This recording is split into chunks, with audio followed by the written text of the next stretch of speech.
Hello, everyone. Welcome back again. I hope you're all doing well.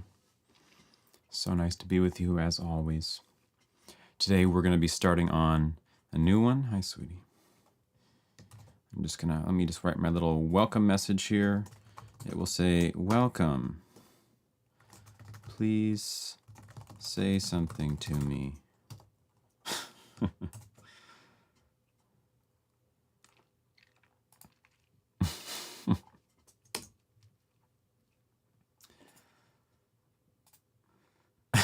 Okay. Happy to be with you on another Sunday morning. Thank you for being here. Everyone here and everybody in the future. Oh, I'm looking at you in the future. Seems pretty chill. Hi, Shamkra. Welcome.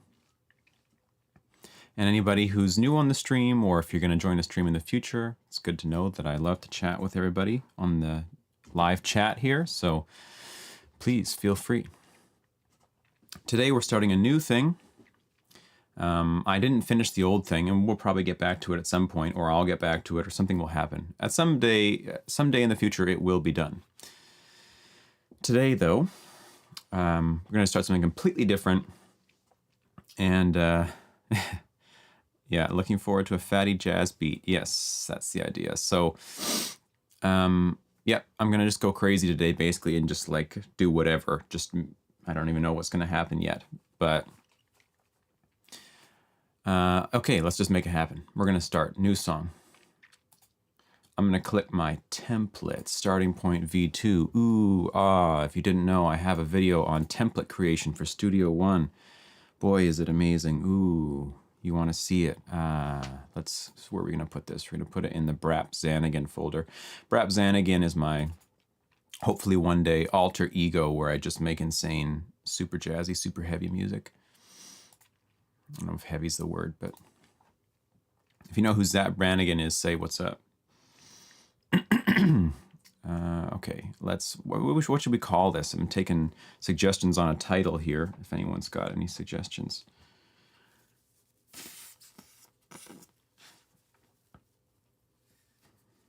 Let me just clean my nose out first for everybody here. I don't want you to be looking at any, what is it, bats in the cave? I don't know how much delay we got on the stream. I can't wait so long for a name here, people. No, it's all right.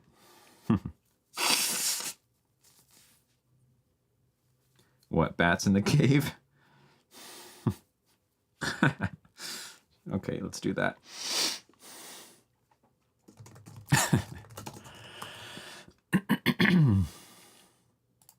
I'm down with that. Okay, here it is, the template. Oh, man, how pretty. Look at the pink. Look at the, what do you call that color? It's like a cyan-y, greeny, bluey thing. All right, so Cats in the Bave. That's actually what it should have been. That's what it should have been. In fact, that's what I'm going to do. Let me just rename that. Cats in the Bave. Perfect. Okay, so let's make it happen. There's so many ways to start this. I'm going to probably begin with a drum beat, and then we'll just see. So for this track, I'm going to use Addictive Drums. Surprise, surprise, right? People who've been on the channel, oh, Addictive Drums, Max, how novel.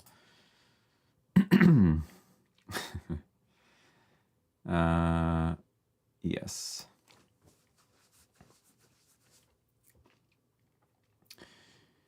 And I have a custom kit that I made for Addictive Drums. I mean, I've got quite a lot of those, but I've got one particularly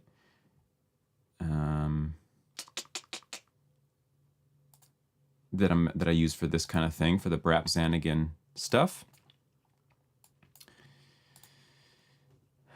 I try to use that name, Brap Zanigan, on some like profiles I have for video games or something like that, and they don't allow it because it has this very similar, or close to a bad word in there, Niga, in the Zanigan, and they just won't let me put it on anything. As soon as I get to that point in the name, it says, no, we don't do that here, which is kind of annoying. But whatever. So my presets, give them to me. Here we go. What have we got? Do I have a BRAP preset? Oh, I do. Yeah. BRAP 1. Let's try that. Hello to everyone in the chat.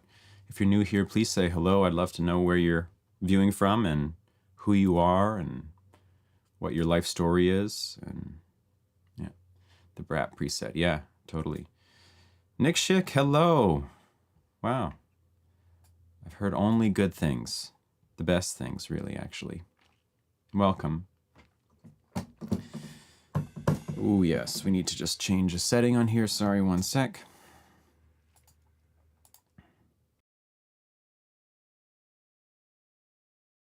Okay. Oh, I've got my, that's the problem. Can you let me know if you can hear the drums?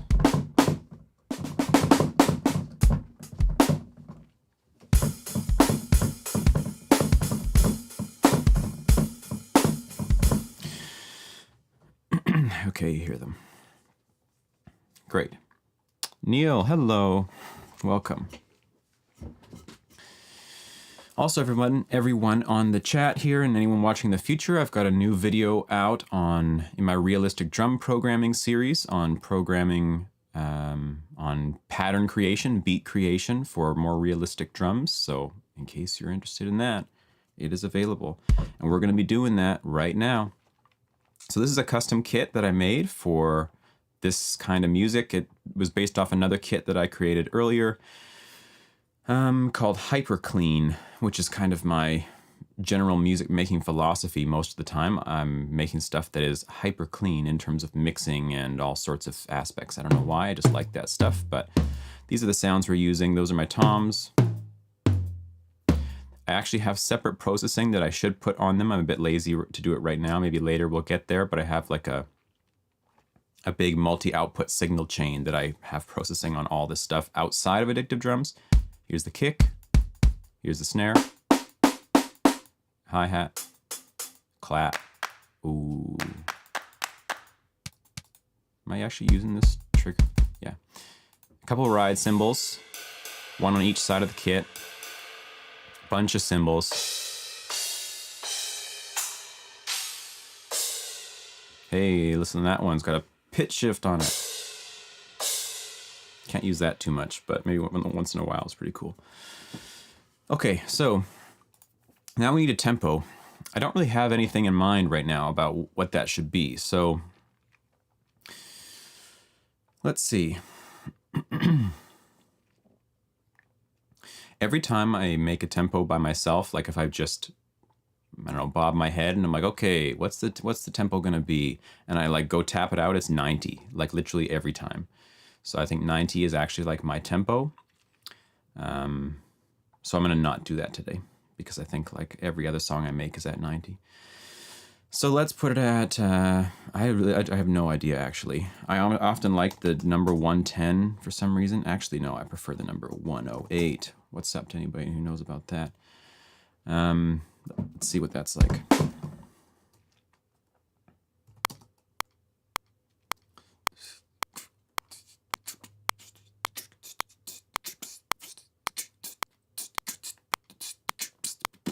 Yeah, okay. Let's start with that. Shamkar asks, how many different strokes do you have for the drums? I hear rim, center, side stick, and so on. Yeah, in the Addictive Drums, they have main snare, left hand, right hand, rim shot, left hand, right hand, side stick, I think just one.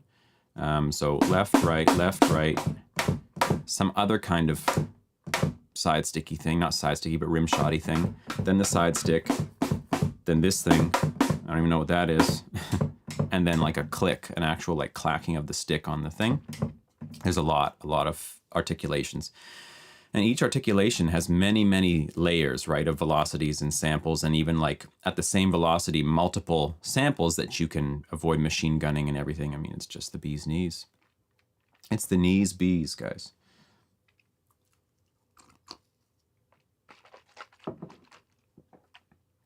Okay, Off we go.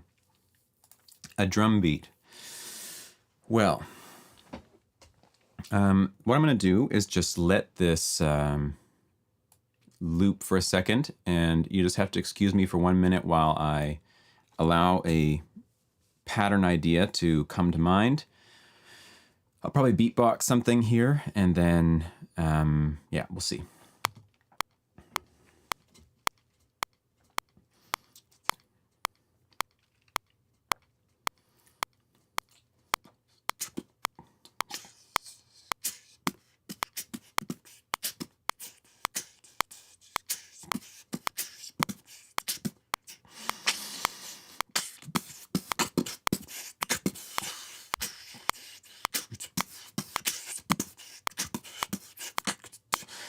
If you guys aren't into the beatboxing thing, I'm going to make a video on that about the benefits of beatboxing for producers. Wow, it's just so good. If you can even just learn the basics of the thing and just get some beats out like that, it's just like the surefire way to get more organic, natural sounding grooves, because it just comes directly out of your body. No fiddling with the knobs, no like inputting notes one by one. I mean, you got to do that eventually, of course. So I'm thinking I'm going to go for I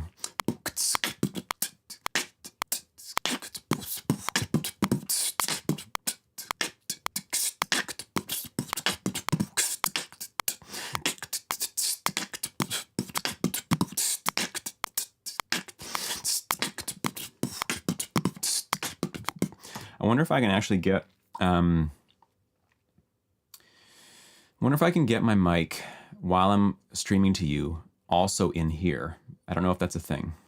I better not actually tried that before. Funky. Yes, sir. Let's see if it's a thing. Maybe we're gonna get some like insane feedback or something. You'd think I'd know that. I'm an audio professional, aren't I? No, I don't know. Okay, there we go. So I'll just do a very quick beatbox of this so that I can use it as a template. Ash S, hey Max, love your stuff. Oh, that's great to hear, Ash. Welcome. We haven't met before, have we? You've not been on a stream.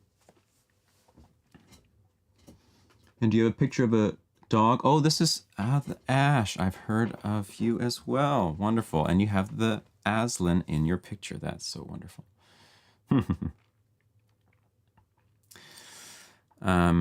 Okay. So here we go. I'm just going to get this thing down. Ah, I missed it already. Come on. Ah, I'm doing it wrong. Let me get it again.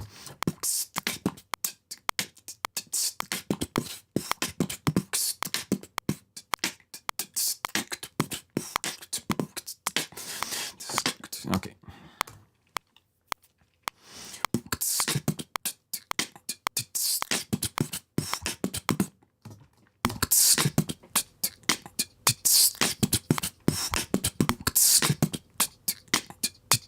Throw OTT on it, they say. Of course, guys. Of course I'm going to put OTT on my voice. No, I don't know what this is going to do.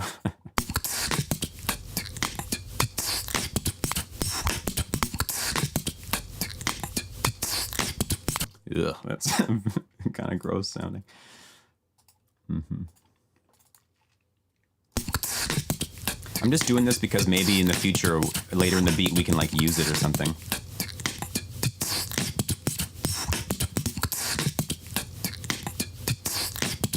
Even though it sounds absolutely disgusting. So maybe not. We'll see. Okay, so this is going to be my template. This is really how we're going to be using, I mean, how I normally use the beatboxing thing. I just record a quick thing in. Sometimes I'm putting other sounds in there too, not just drums, right? Like bass or a melody or something. Today we don't know, so it's just drums. And then I'm going to pull this to the top of the session. And then this is going to basically serve as a template that I can build the beat around. In this case, it's so simple that I don't really even need it, but whatever, it's there, and that's it, it's there. So here we go. Let's try to build this sight unseen. No, sight unseen. Let's try to build this sound unheard. So we're just going to input all the notes. Or maybe I should play with my fingers. That's kind of cool too, though, right? Maybe I should do that.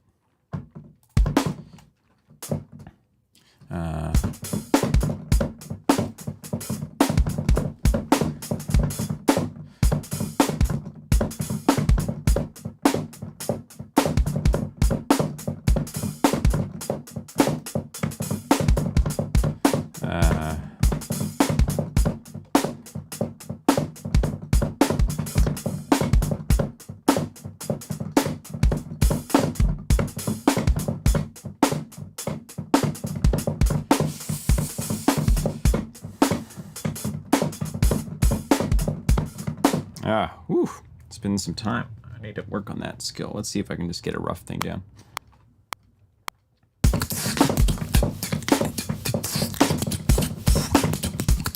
Okay, let's try that again.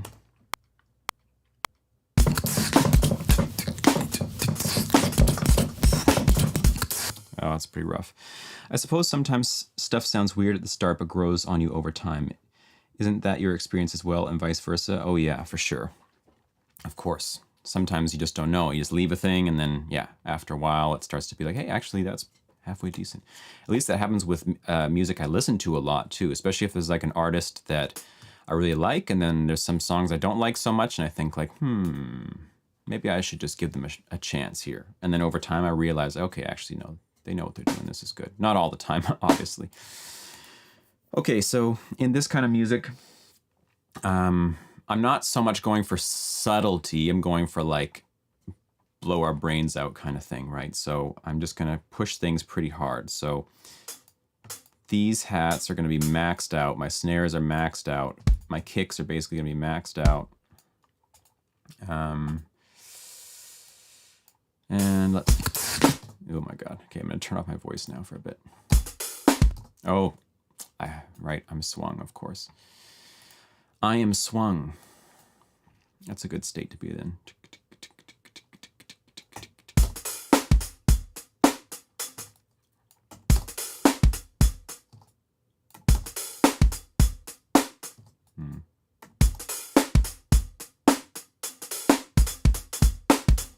Oh my goodness. Okay, let's get this ironed out here.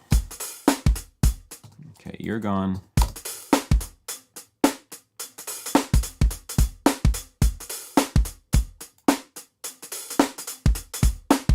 Cool, but it's in the wrong place.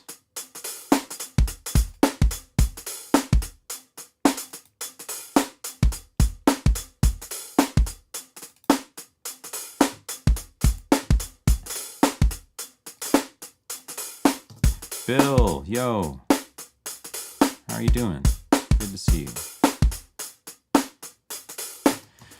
Okay, so we'll just grab these and pull the velocity down a bit.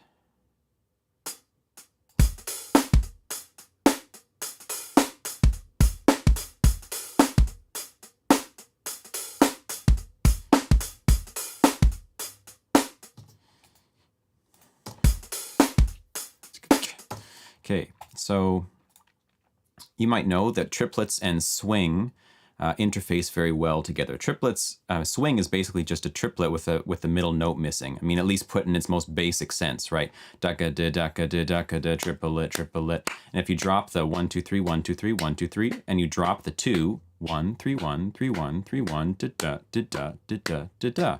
So if you're in a swing rhythm, I'm doing 8th note swing here, but you can put triplets in and they interface together. Da da da da da da da da da da da da da da, right? In this case, ducka ducka ducka ducka ducka ducka ducka ducka, 16th note swing. So you could do sextuplets, ducka ducka ducka ducka ducka ducka ducka ducka ducka ducka, that sort of thing. They go together. That's what I'm trying to say. They belong together.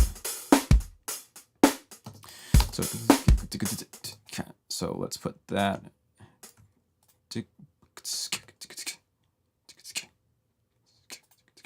So I talked in that video about little volume ramps. Here we go.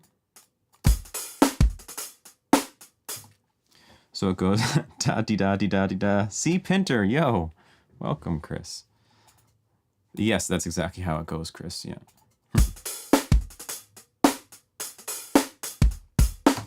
I want another note here.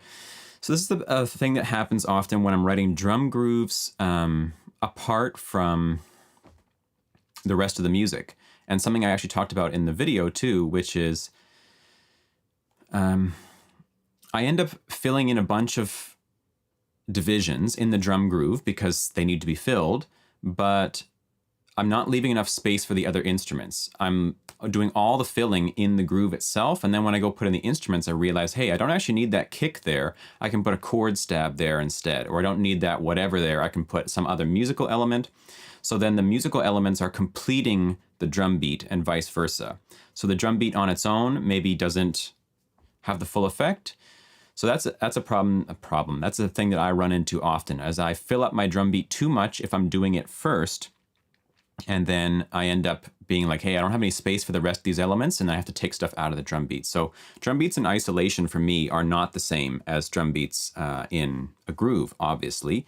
But I think sometimes in producing that gets missed because we just start with a beat ahead of time.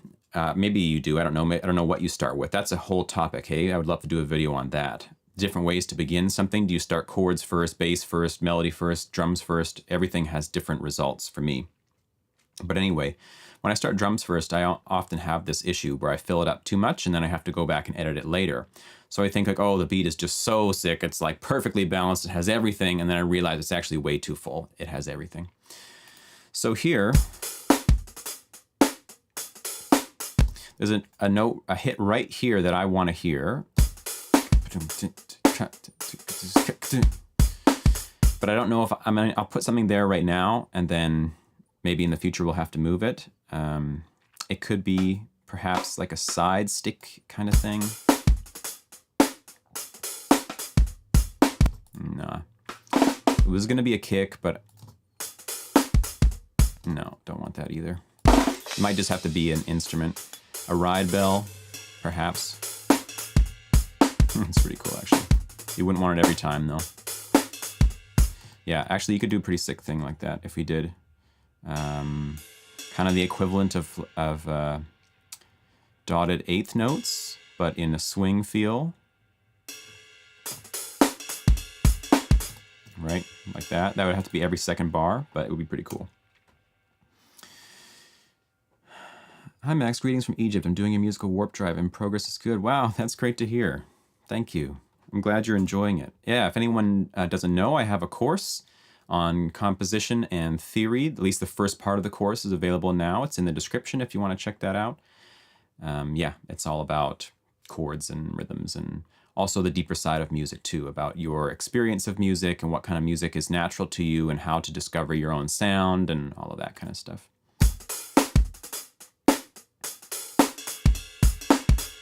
Right, isn't that little sick rhythm there? But I wouldn't want it every time. So we're just going to duplicate this and remove it for the first time. Group them together. Also, for Studio One users, I don't know, but just anyone who's using any DAW, really think about your keyboard shortcuts. Like I do so much shortcut editing. I have so many custom shortcuts, it's crazy. And also macros, if you don't know about making macros in Studio One, wow, you can like chain together many things in one. You know, I have all kinds of macros that do like quantizing the start and the end, setting a velocity to a specific amount, then it humanizes it like 4% on either side, and the velocity, you know, all these things in like one button press and one key press, you get everything done at once. Like, may as well do that, right? It's a great way to go. Scunch, yo, welcome. How are you doing? Okay, so let's see what this is like now.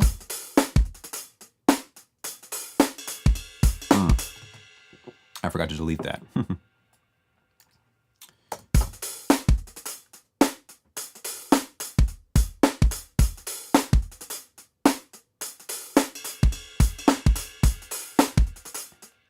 Okay, we're gonna just throw in a few ghost notes in here because I'm a sucker for ghost notes. I don't know if we'll keep it or not. It's already kind of full, so.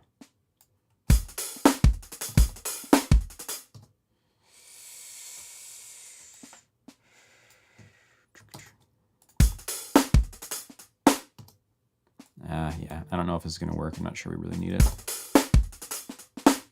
That was actually kind of cool like that.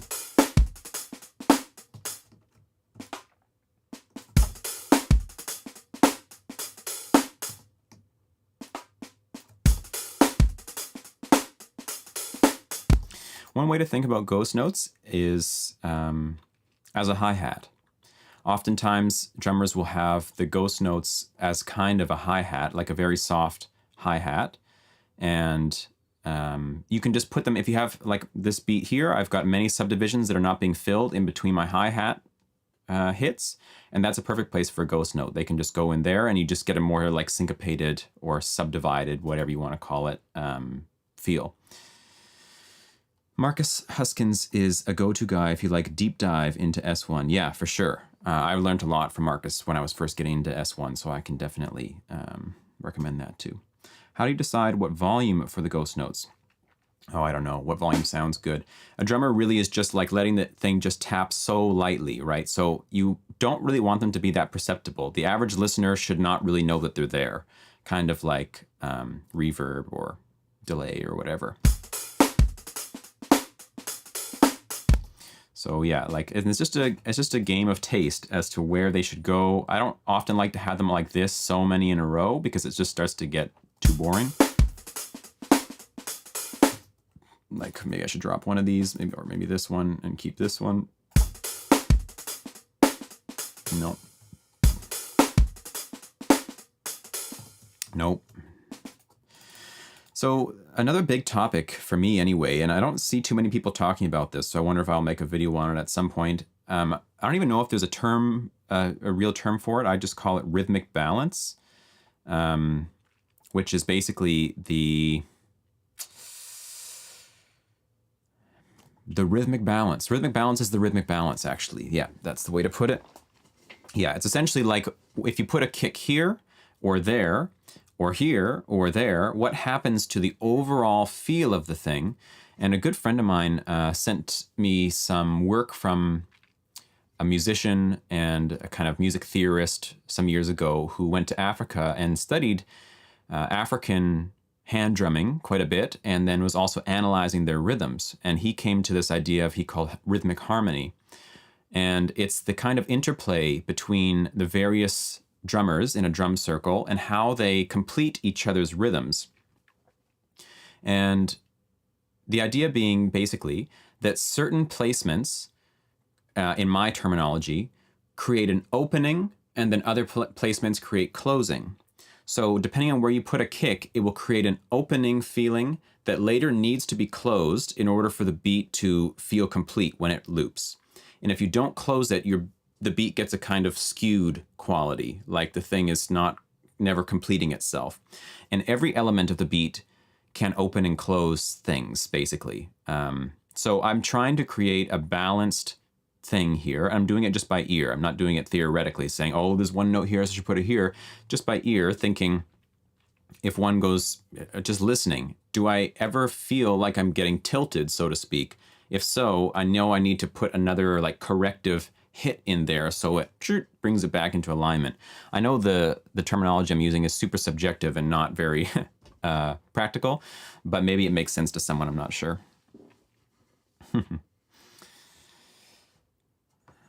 Just reading the chat.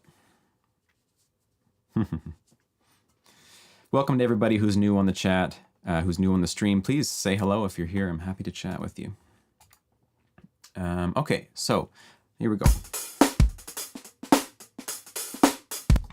Right, so it's somewhat balanced. There's a bit of something in here is not quite working.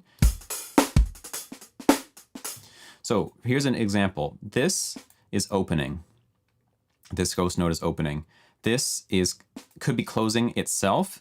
This one is opening, this one's closing. This one is really doing the closing function, and this one's like moving into it. Right, if I take this one away, still works, but it has a bit of like you just get thrown up by that ghost note and it just kind of sits there until the snare clamps down, right? Right, but if we put that one back in, and then it feels like, okay, we're starting fresh after that. We opened a thing and we closed a thing.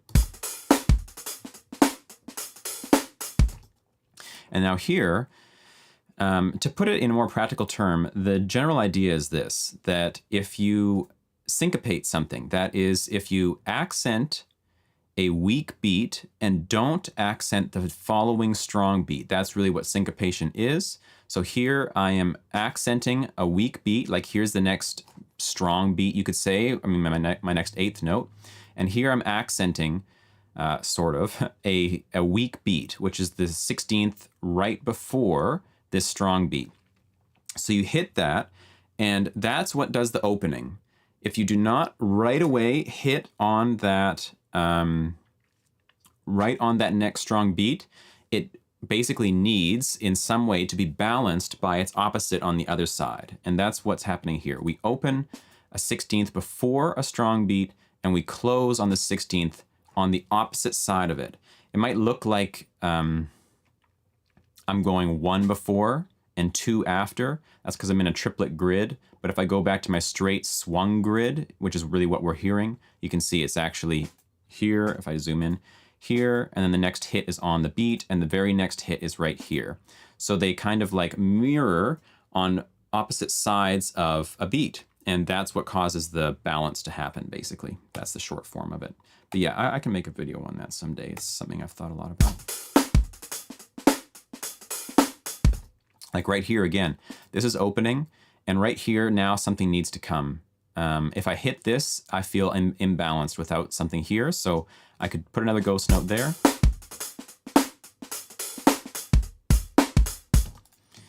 I'm just gonna throw some more in randomly, and then we're just gonna get into the beat some more because I wanna get past the drums here. Like that's a decent pattern there.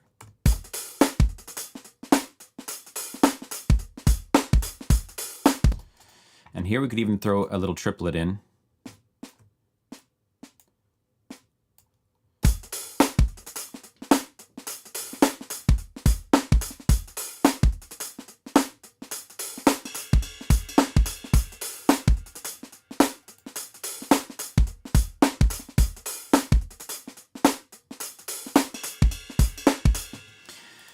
So here something weird happens. I've got a ghost note and I've got the ride bell hitting at the same time. That doesn't make sense to my sensibilities right now, because why would I bother hitting the ghost note? It's just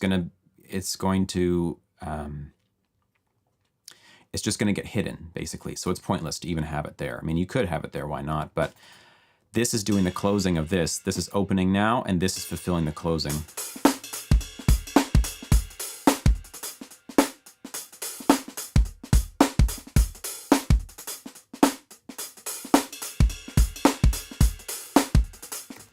Okay.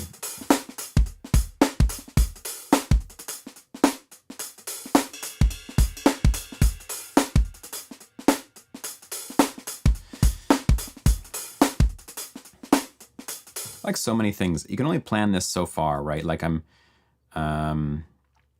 that beat would make even Dave Weckl busy. Yeah, no kidding. If you guys want to learn some drums, go search up Dave Weckl and just watch him play for a little while and have your jaw drop to the floor. Okay, so yeah, this is sort of like the equivalent of trying to make a 5-year plan, which just doesn't work. I mean, okay, for me, it doesn't work. Like, I think, okay, I'm gonna do this, and it's all gonna be perfect and whatever, but then realize as soon as I start putting the instruments in, oh, actually I need to change all this stuff. So I don't need to take too much time on this right now because I know it's going to be changed as soon as I start putting other stuff in. So it's kind of pointless for me to keep working on that. Coffee break. Body break. Anyone know what's going on with that? Body break. You see that back in the day. Was that a Canadian thing or was that in America too? I don't actually know. Okay, so just to get me in the mood of hype madness, we're gonna just do some stuff to this drum sound right away. By stuff, I basically mean we're gonna put Saturn on it, which is a saturation plugin. Not familiar with body break. God damn it. No, that's fine. It's not something you want to be familiar with. Okay, so we're going to saturate, which basically means distort, which basically means create new harmonics, which basically means make thicker and better. And Saturn has a whole bunch of different types of distortion and saturation. One technique I like to use in order to find my favorite sound, and this is like a good technique for any kind of plugin you want to learn how to use. Go to an extreme first. If you're trying to learn compression, if you're trying to learn EQ, if you're trying to learn reverb, if you're trying to learn whatever, don't try to play it safe to begin with. You know, like turn all the knobs crazy so you can really, really hear what the thing is doing. You start to get a feeling of what that type of effect actually means when you like push it to its extreme, right? So we're going to push the saturation to its extreme, change the saturation type, and then we're going to learn what the different types actually sound like when they're really chugging, and then we can bring it back and get a feel for how we want to actually balance it. So for instance, it's set to warm tape to begin with. And if I start it just like this, and I'm just going to boost this up. How's the volume of the music next to my voice? I want to make sure you can hear me talking while it's still on.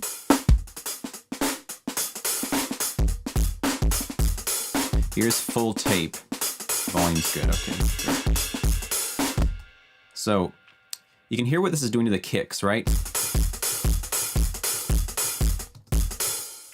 Okay, the volume's good. Great. Thanks, everybody. So now check this out. If I switch between tape and tube, we're going to now be able to hear the difference in the way they distort. So once again, here's tape. And here's tube.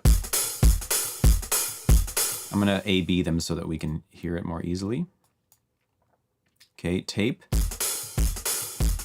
Tube. Tube is bassier. And tape has this like mid-rangey sound.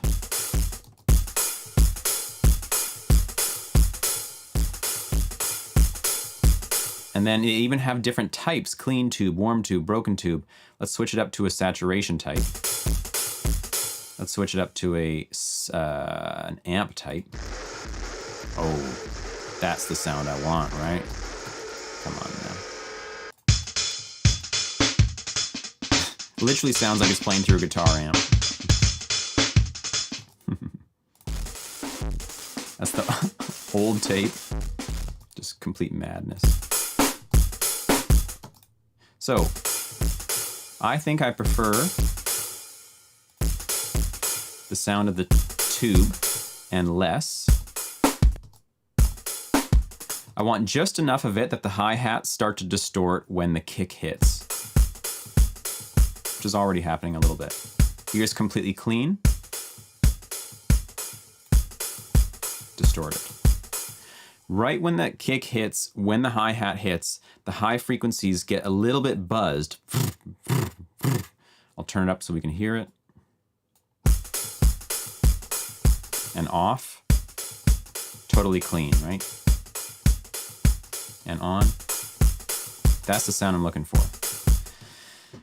It's just a psychoacoustic trick, basically, trying to emulate the sound of, not even emulate, it was just the sound of a microphone distorting. That the sound is so loud and so big that it causes the gear to be overloaded and the thing distorts. That's the trick. So there's so many of these little psychoacoustical tricks that we can use to make our ears think that something is big and loud, even when you're listening on small speakers, and this is kind of one of them. But it's destroying the snares in a way that I don't really like. So we're going to tune it back a bit.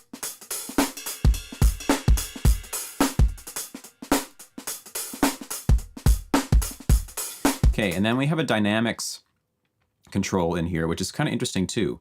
It's sort of like a compressor. I mean, it is, but it's only got one knob, and this to the left increases dynamics. That is, it increases the difference between the loudest parts and the quietest parts. See what I mean?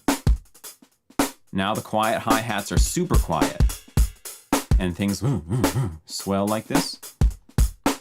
I see your question there, Ash. I'll get there in 1 sec. I'm gonna now, if I turn it all the way up,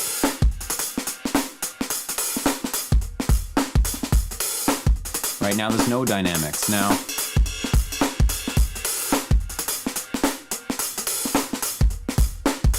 right, every little sound is getting pushed right up to the top, which is more in alignment with what I want for this track.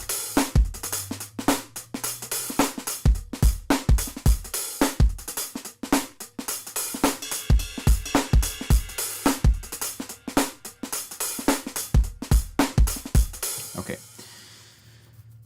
At this point, do you have a view of the complementing sounds, instruments to figure out which filters might be better? As for like the sounds I'm going to use for instruments compared to the drums, no, I haven't considered it yet. I'm just trying to make sure that the drums sound banging, basically.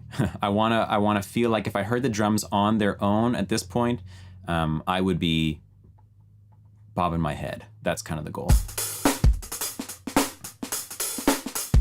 I feel like I still have too much saturation, and this is all gonna get tweaked, right?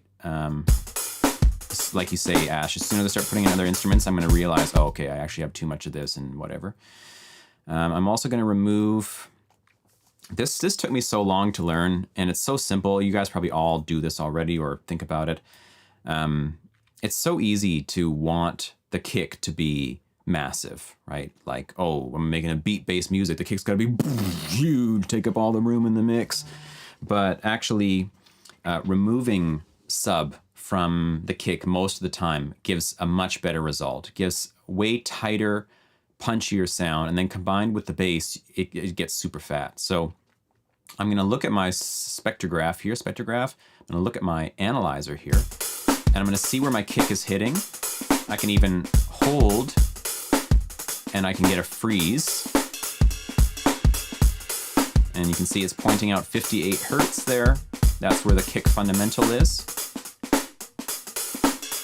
And I'm gonna bring a high pass filter over and pull into the kick just a little bit.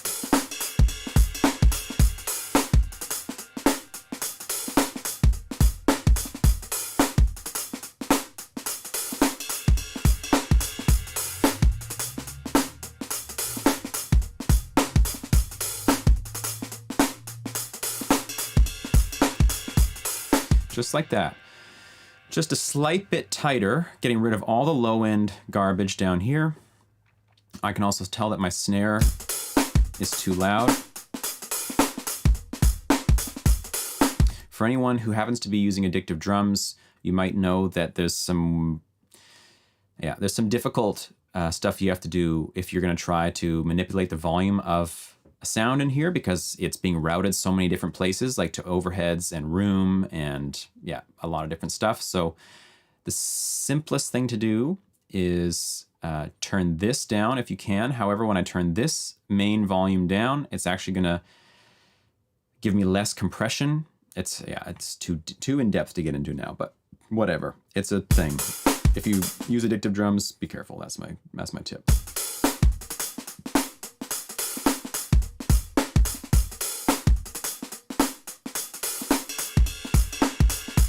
So what I'm listening for is a balance between kick and snare primarily. Being that these are like the two primary elements of the beat, as in the two poles of the beat, the opposing poles of low and high, I want them to have equal weight in the sound and kind of be balanced in that way. So that's what I'm listening for. And sometimes it's hard to tell unless you turn the whole mix down. So I'm going to do that. If I turn this down, does it get turned down for you? Yes, right? This is now quieter for you.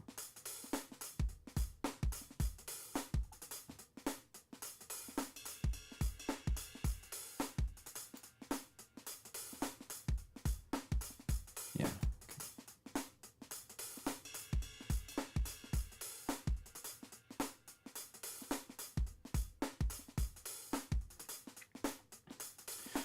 When I'm composing, I'm listening pretty loud just because I like to be hype on the thing. But when I'm mixing, I'm not listening loud at all. I'm listening very quietly. You probably know about that. Like, mixing quietly is usually the way to go. Actually, I mean, changing your volume is the way to go. Volume variation is the way to go, so you don't get stuck at one volume. But if I had to choose one, it would be quiet for sure over loud. Okay, so I'm happy with the drums in their current state. We're moving on. So, instrument-wise, I don't really know. I'm going to start with a synth, perhaps, and then, I don't know, decide where to go from there. Let's go in here and just listen to some key sounds. Hey, play some nice chords with this sound, hey? That's my F major chord, E7, A minor add 9. Wow. Drum chords, you guys know about drum chords? I don't know about them either. Woo, you loud.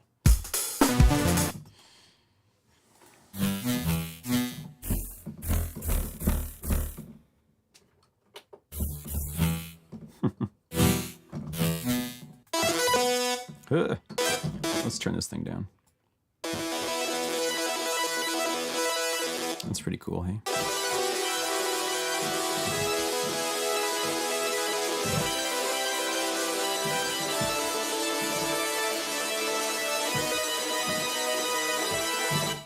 Kind of annoying too.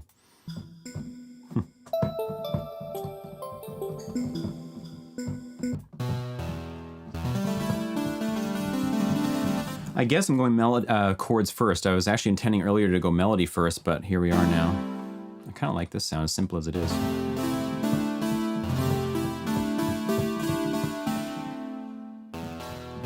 I'm gonna have a key that we should play in. Teenage Wasteland.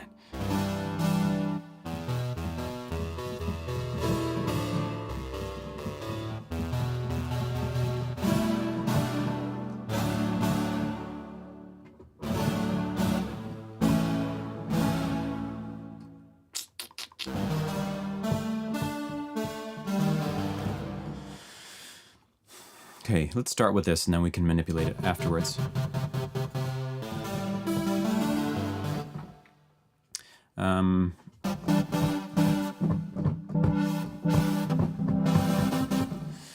So I'm gonna say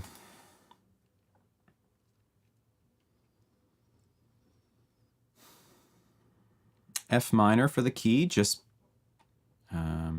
because the bass note's fat. This doesn't matter at all. I don't actually need to set this to F minor down here. I just like to see it. I mean, it matters in certain situations, but not in my situation.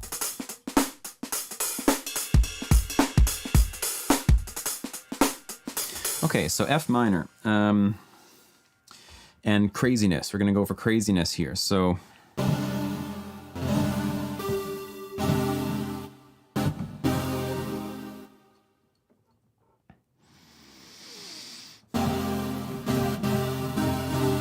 what does craziness mean to me? Maybe it means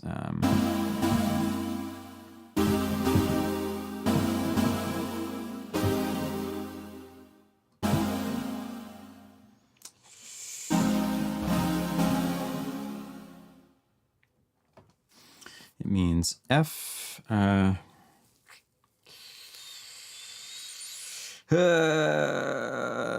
it means D flat major 9 into G flat, G flat Lydian dominant into F minor 6. Yeah, that's what it means. Let's put that note on top. How do we do this? My hands aren't big enough.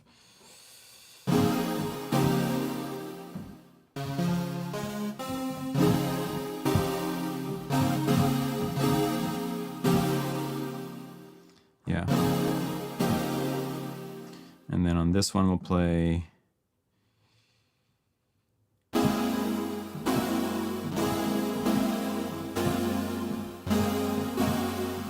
no, I don't like it. I don't like it. Let's go back to the first way.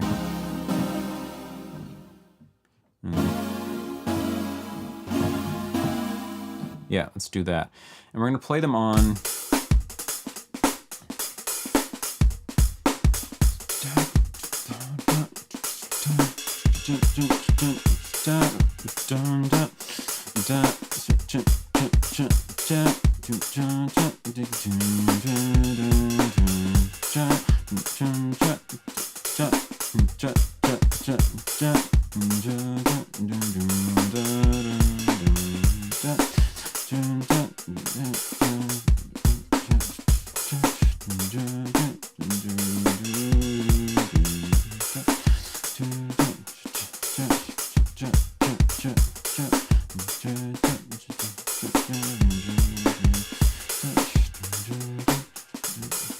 So, lots of diminished chords. Yeah, totally. At this point, I'm thinking of what we call harmonic rhythm when the chords change. I'm not really thinking about specifics other than that. I'm just thinking about their rhythm in relation to the beat beneath. So I'm thinking da da da da da da da da da da da da da da da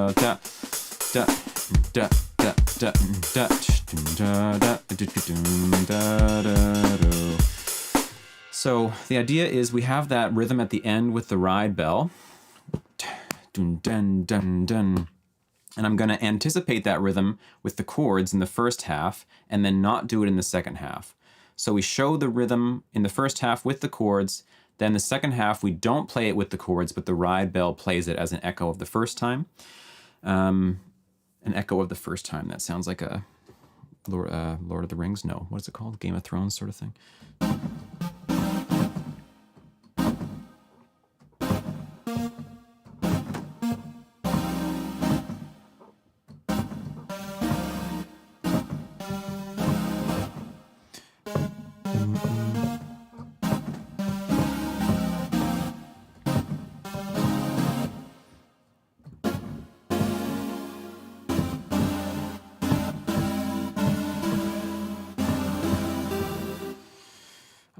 I'm not a good enough piano player to grab all these things fast enough. I'm just going to lay down something like basically random, and then we're going to move the notes into place because, yeah, I need to practice more.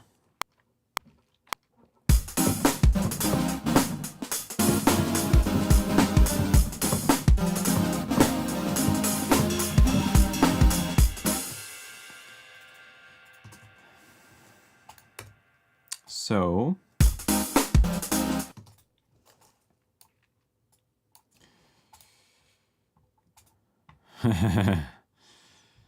love the random music.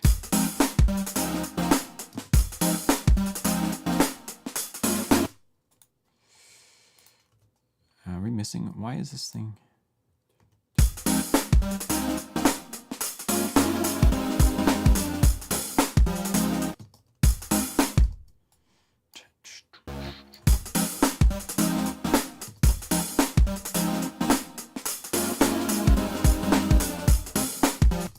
So I got my rhythm wrong.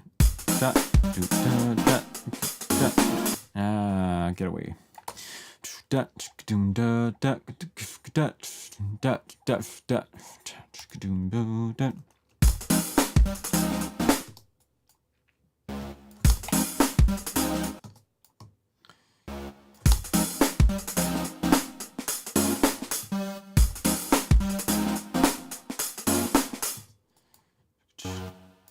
This voicing should be more like this. Should it? Maybe not. Okay, like this. Sure.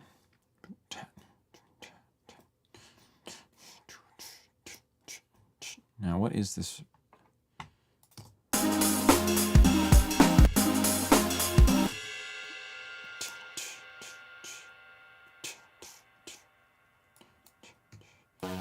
So put one here.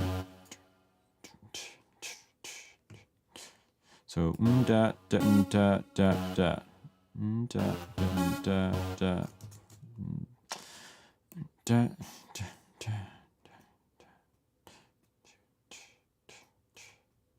Yeah. Okay, so now we're just going to work out some specifics of the voicings. This will be the F chord, and we're going to grab these guys, and we'll play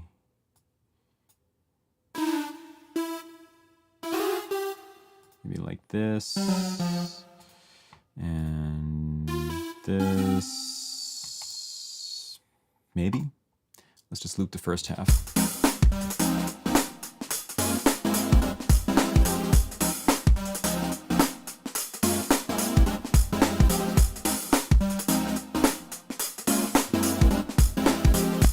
How did the sustain pedal get in there?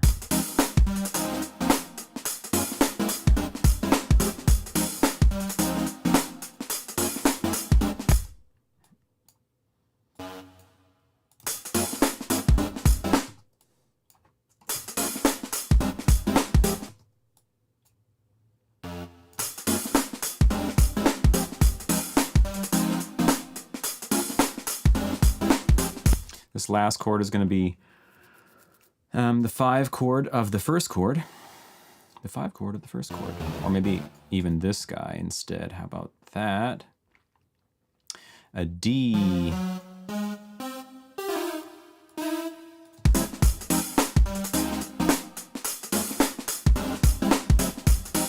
It's too short to even tell what it is.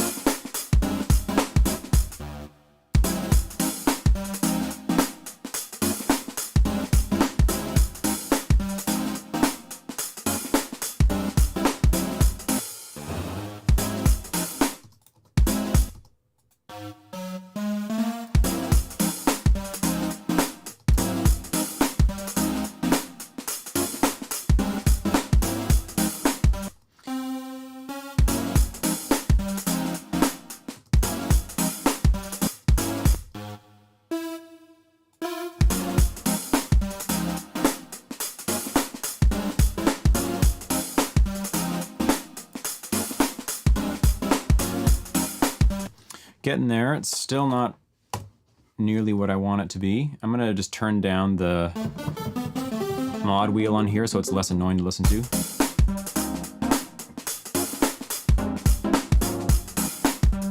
Okay, this bass line's gonna walk up F minor. How should we do this? F minor, E flat, add E flat, E flat, E flat, E flat, E flat. Add 9. Let's make this just straight mine.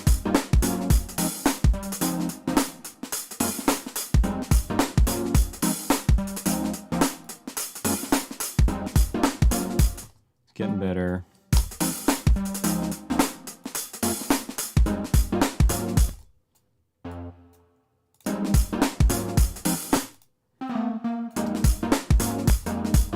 Much better. What can we do with you? Oh, that's actually pretty sick. Hear this little line in there? Da, da, da. Da, da, da.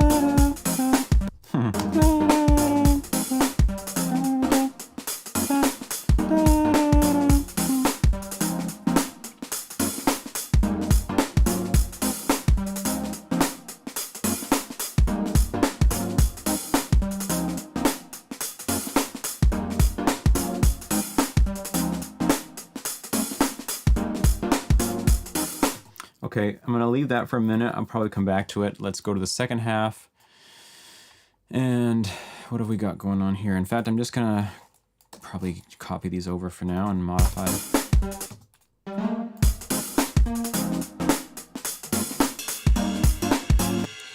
And here. And then these ones need to be some long chords here. So we're gonna walk down a chromatic bass line back to the first chord. We don't have enough. Let's see, can we do that? No, we don't have quite enough notes, but we can go. Well, there's a few options we can do here. Let's see what happens. When your bass line's descending, make your melody line ascend, and everything gets better. So We're gonna go.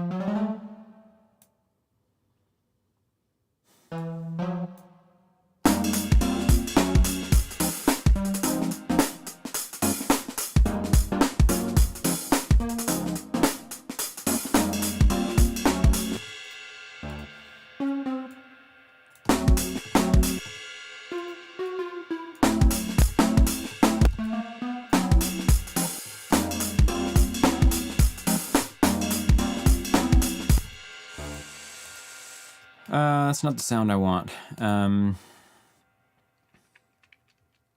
What can we do?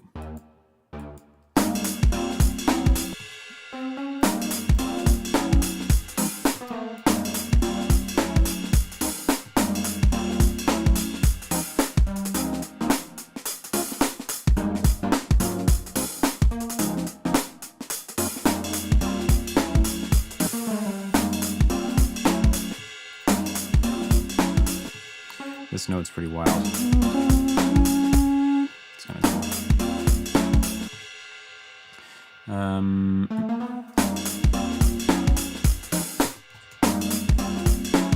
So many non-diatonic notes in that chord. Let's go for, let's try something different. How about, where are we? How about an A?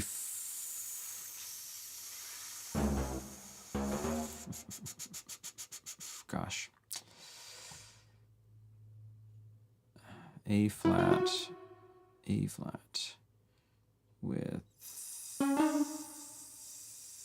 you and you and you.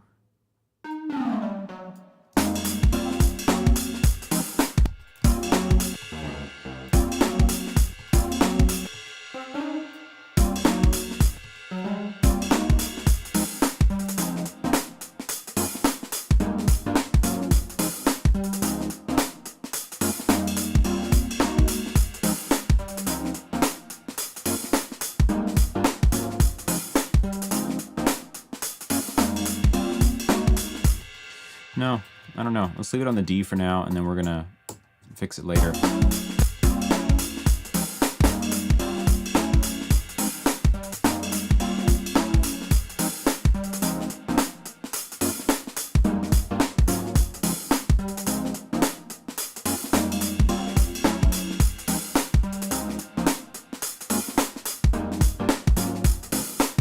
Okay, so I'm just using this to block in the chords. I'm gonna mute this bass now. And we're going to bring a bass in. And we'll just, what should we use? What should we use?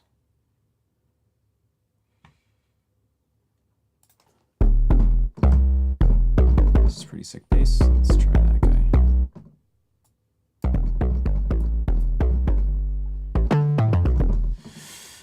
Okay. I'm going to open this so I can keep tabs on the chords I was actually playing.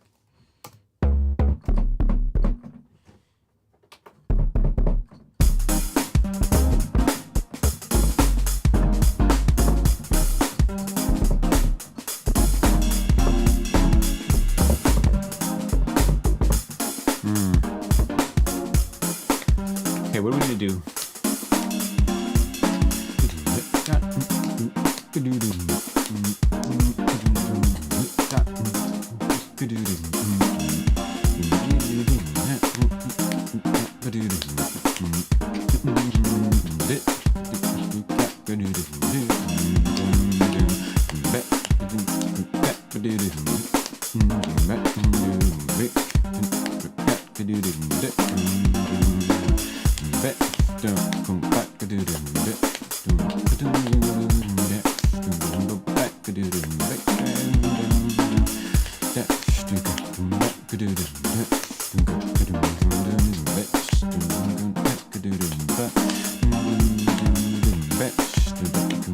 I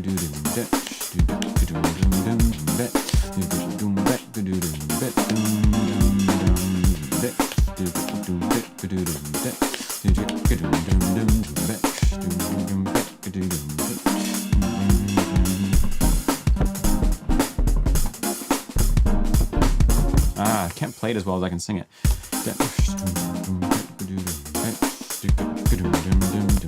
Just going to record the audio in so I can use it as a template.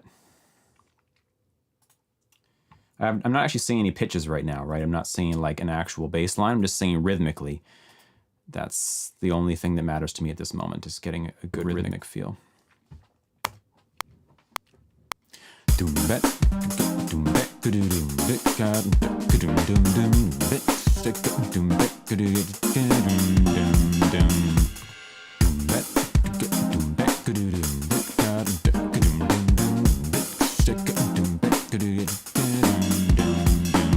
Right, so I'm going to use this as a template to build the line around. And I'm going to fill in the notes based on, so long as I get the rhythm, I can fill in the notes. So we're going to start here. Thanks, Ash. Yeah, this is a pretty common way for me to do it. It's kind of the only way I can do it. At least what I'm used to.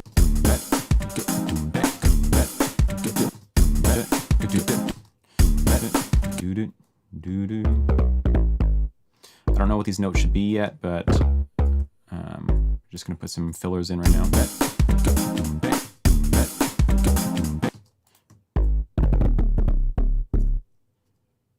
Stranger, hello, welcome.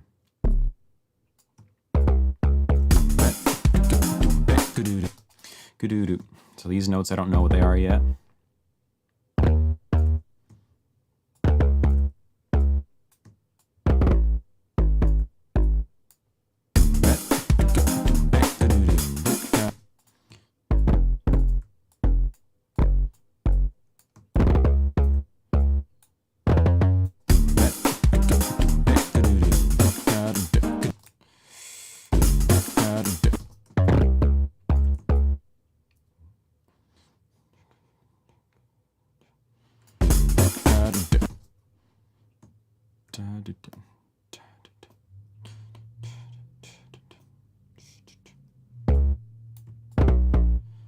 I'm just guessing right now at some bass notes that could work.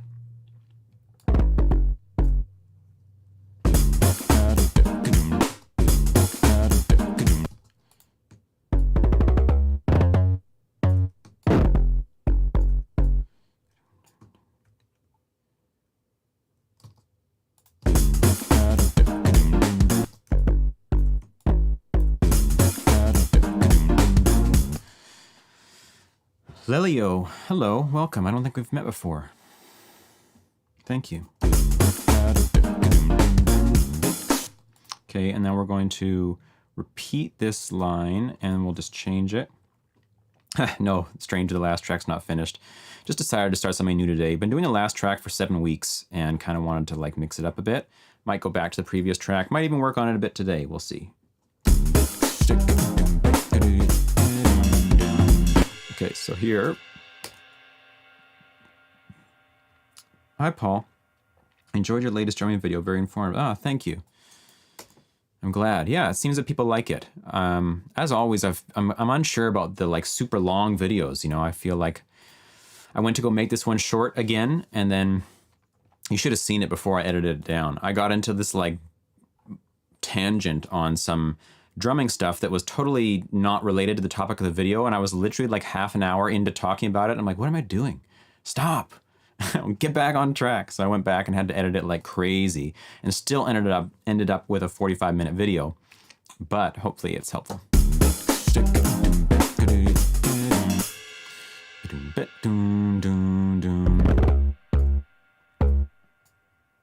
Longer is better for you. Okay, that's great. So here we're just going to play the roots, of course, of these chords. No, that's not the root. Good for you. Okay, everybody's liking the longer videos. Going to watch the drum video later today. That's great. Okay, please let me know what you think about it, Bill. Yeah, These bass notes are getting super low, right? Like most speakers are not going to reproduce these in a fat way, which I should have taken that into account, but whatever. Whatever. Okay, let's get rid of my little template now, as in like the bassline audio template.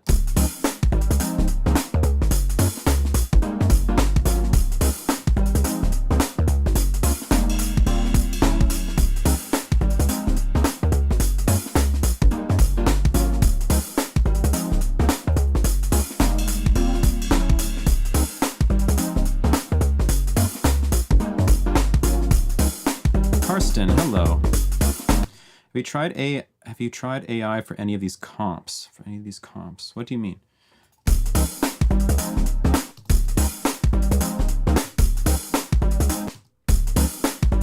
Okay, I need to layer the chords and the bass together to see what I'm actually doing here so I can make sure my line is doing something worthwhile.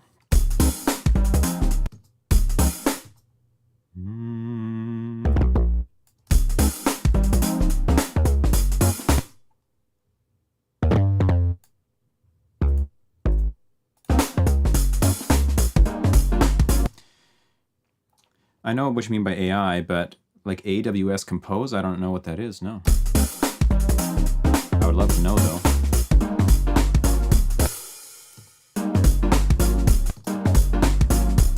Here we have a funny situation. The bass line and the chords changes on the last 16th of this beat, but the way I wanted the bass line, the actual bass line to go, was to like follow it. Yeah, I would love that, Ash, thank you. I follow it afterwards. The chord changes first, and a 16th note later, the bass comes.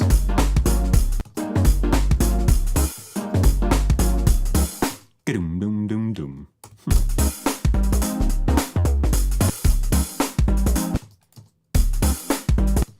So there's a space right here that could be left open.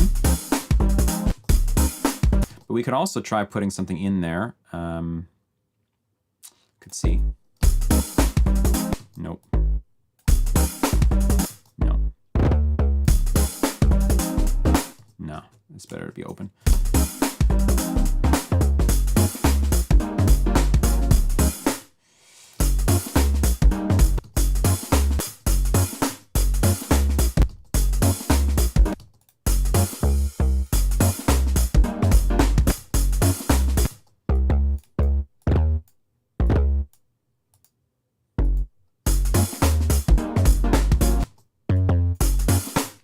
Wrong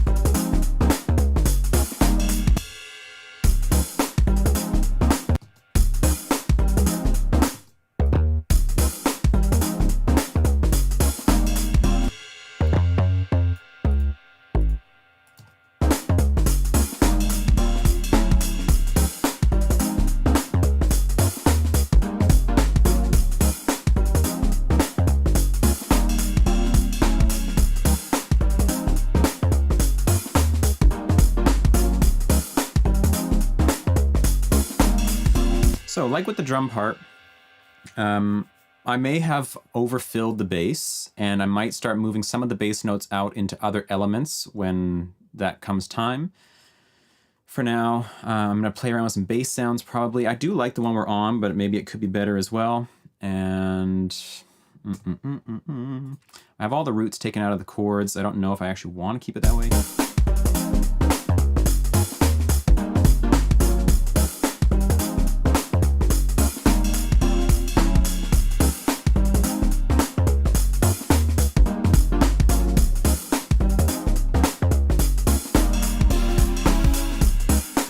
Kind of cool. Hey, let the modulation come out. In fact, let's just do some modulation stuff on this chord. Like this one could swell.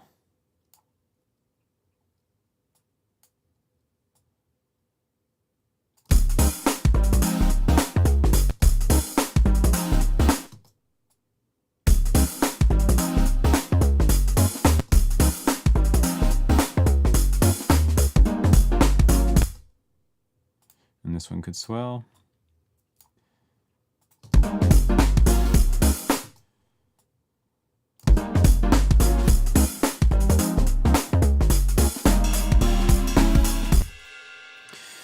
One thing that I'm going to try in this track, I don't know if this sound is going to work for it.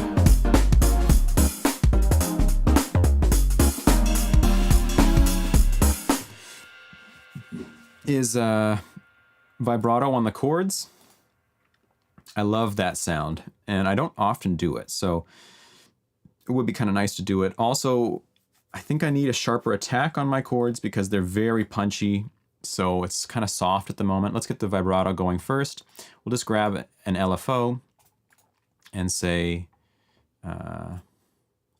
LFO 3 controls the global master tune. And then we're just going to bring it up just to 1 notch. And we're going to turn the BPM off. We're going to have this.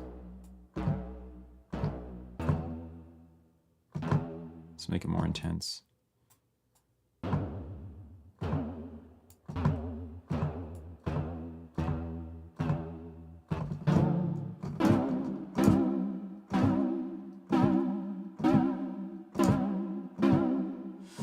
Okay, and we're going to control this with I'm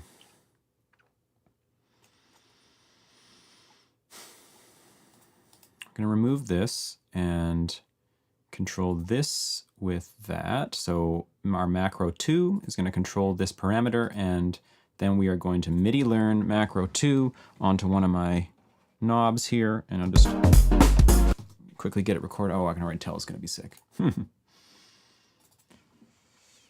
Okay, here it is.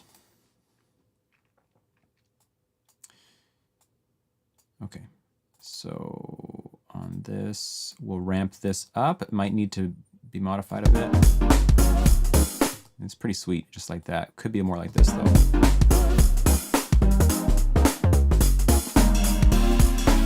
And we can also ramp it up over here.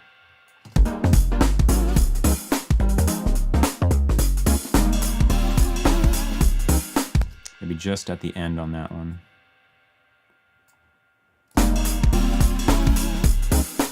A little bit earlier.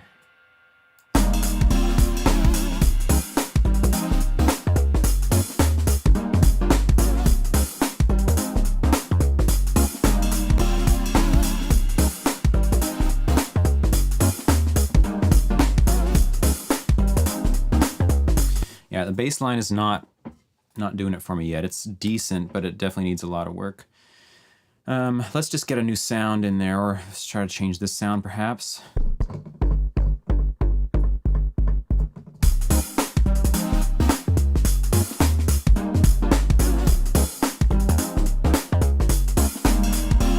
It's okay.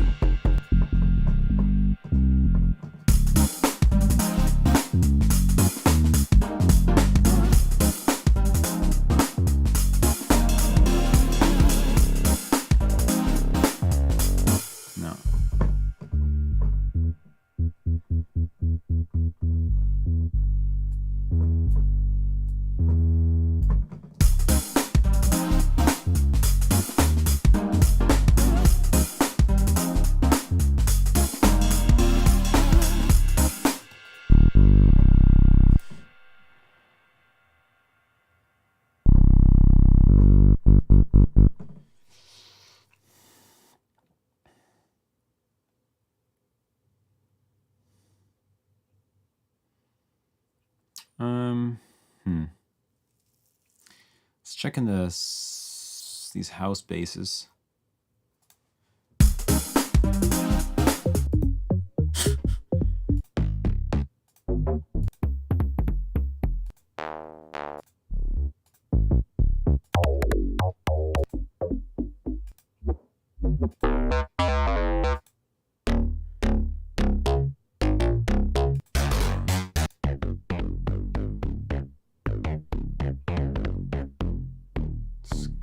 Decent.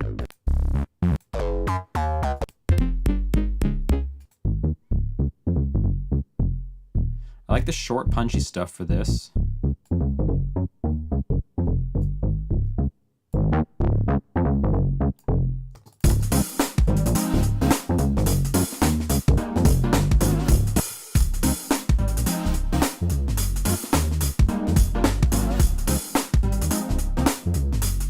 Like tap dance? What's like a tap dance?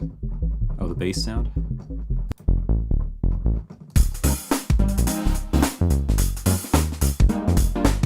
Kind of like this one. As simple as it is. With some help. Let's add some punch to it. Here's how you add punch. Maybe you guys know this already. You just pretend the thing is a kick drum. And you pitch shift very fast from high to low. So we're just going to say that this LFO2 is going to control the global master tune, which is its pitch, and it's going to be unidirectional, coming from high to low. Sounds like garbage right now because we need to put it in envelope mode. So if I slow it down, you can hear. Once you get it fast enough, it starts to actually like punch. And then you can control how much.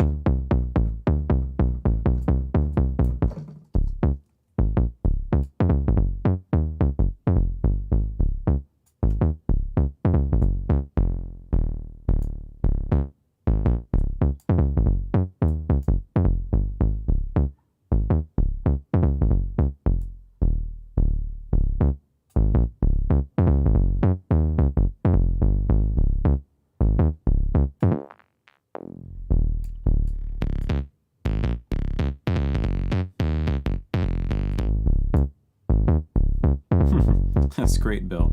I'm glad. I'm glad it's useful.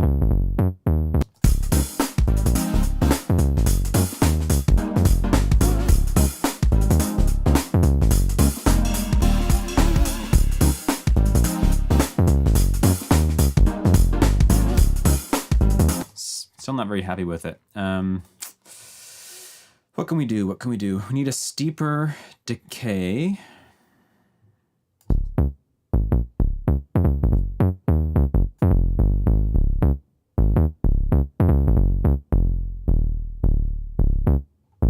Reverb on it? Yeah.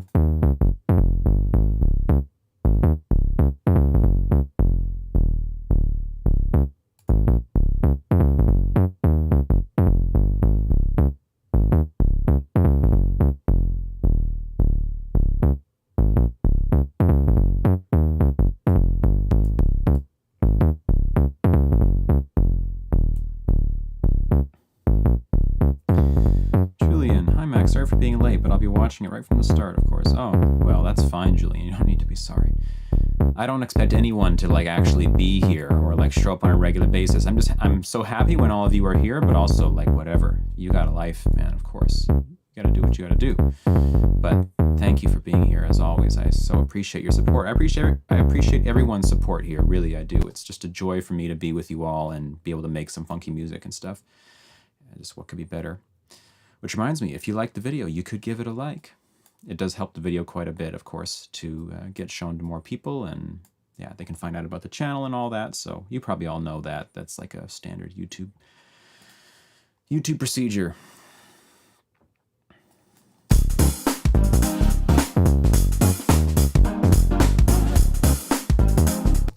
I don't know about this. This is not like making me so happy.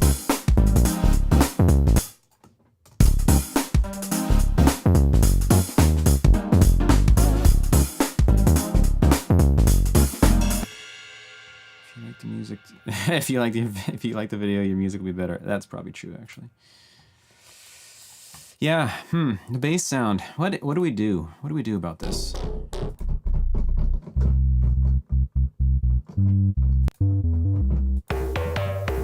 Hey.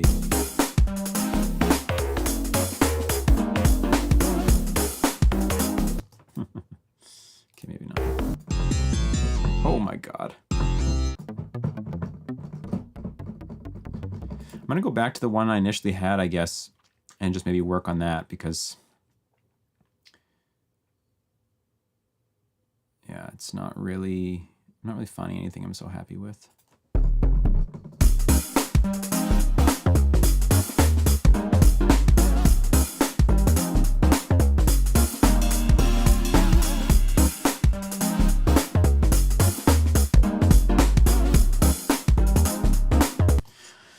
So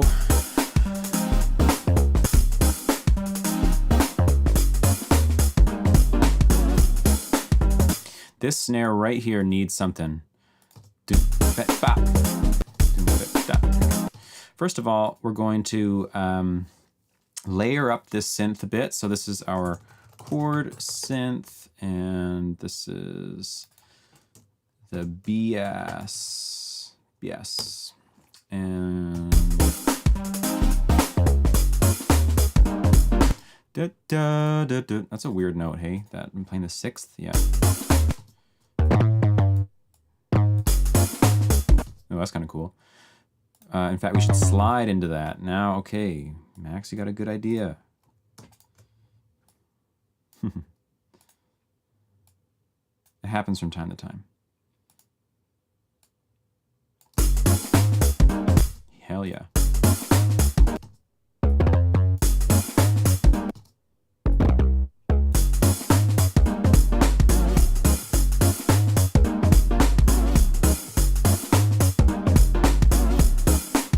Doop-a-dip. And this could be doop-a-dip. Doop-a-dip. To the same note or up to the fifth.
We're just going to thicken some things up. So I'm going to grab an omnisphere sound now.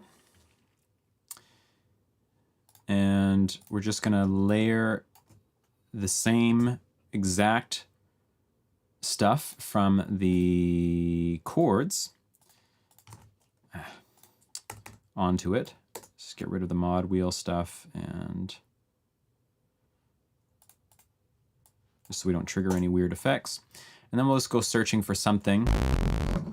We're gonna look in the Keyscape Creative, because the Keyscape Creative library is actually amazing. Like, it just blows my mind every time I look through it.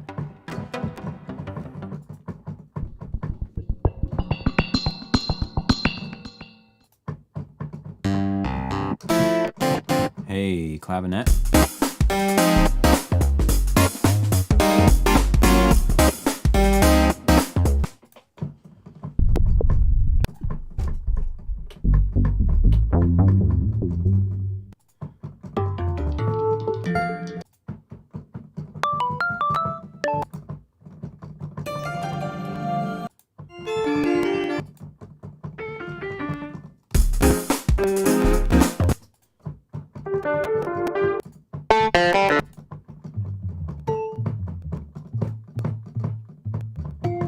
What the hell is happening?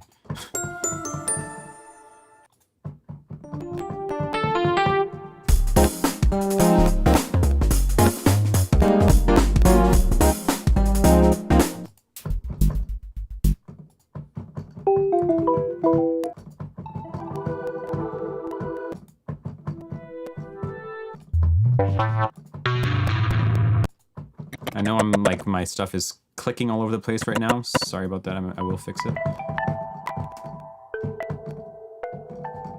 It's kind of cool, like an octave higher. It's too much reverb, but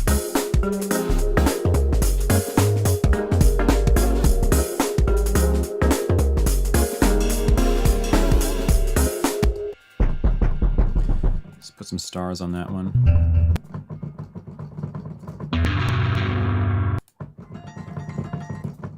Okay, this is like not working out like it normally does. Come on, Keyscape. My God, that was sick.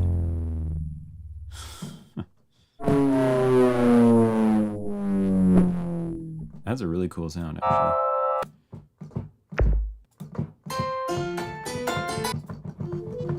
What am I even looking for, you know? That's actually pretty cool.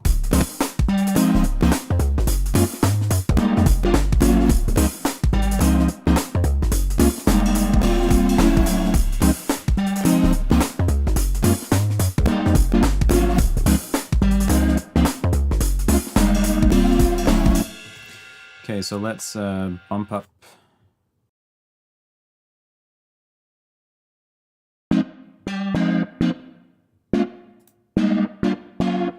Real punchy.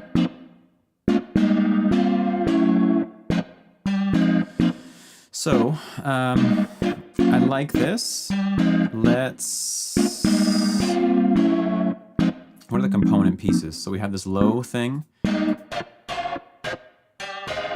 That's actually pretty sweet.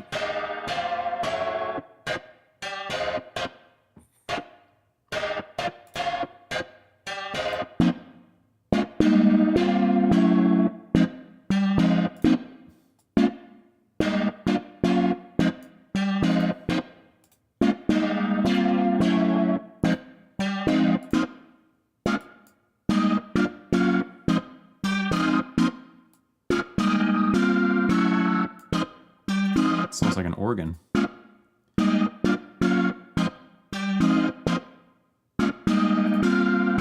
have a distortion unit on here? Yeah.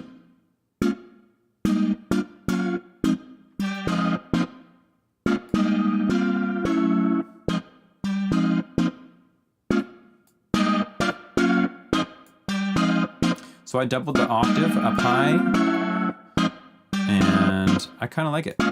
Let's just get an EQ on there quickly.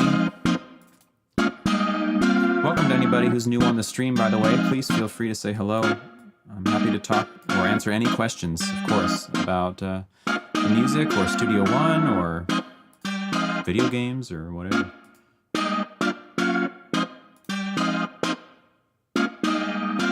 Okay, so combined with this sound,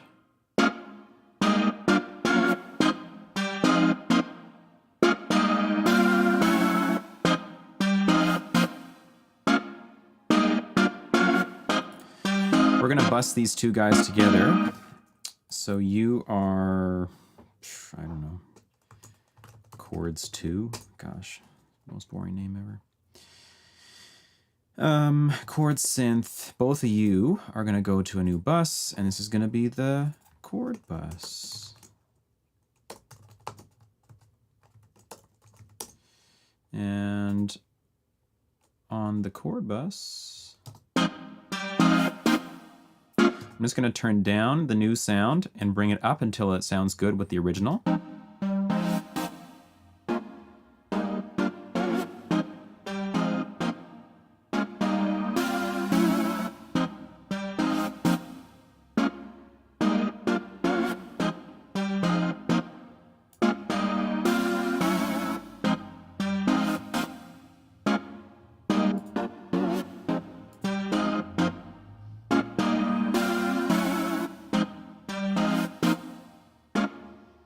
I'm just going to try to stereo widen this sound a little bit.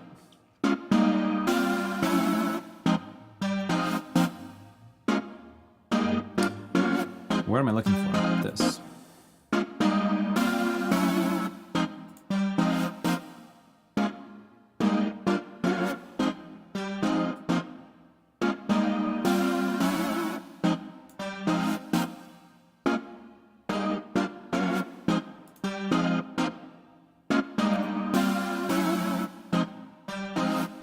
Yeah, I think so.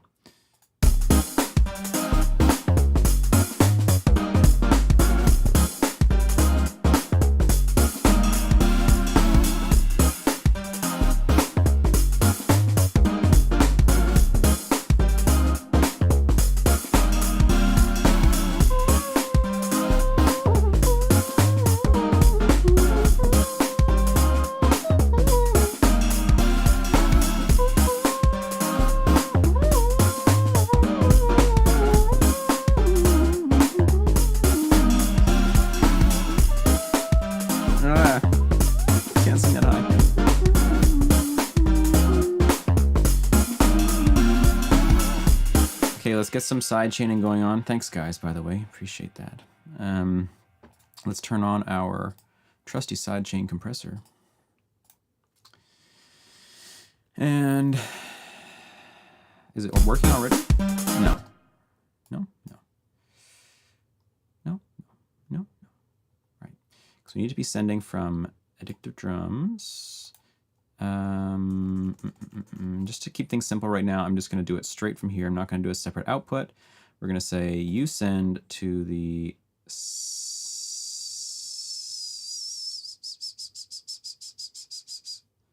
which one am I sending to? I'm sending to, is it all the way at the bottom? Yeah.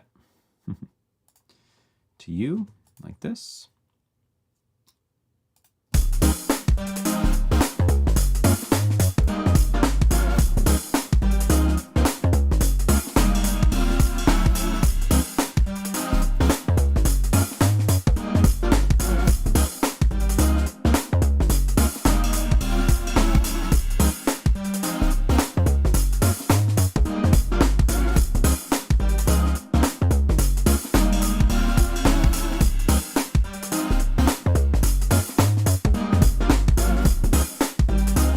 Three favorite childhood games. Wow, great question.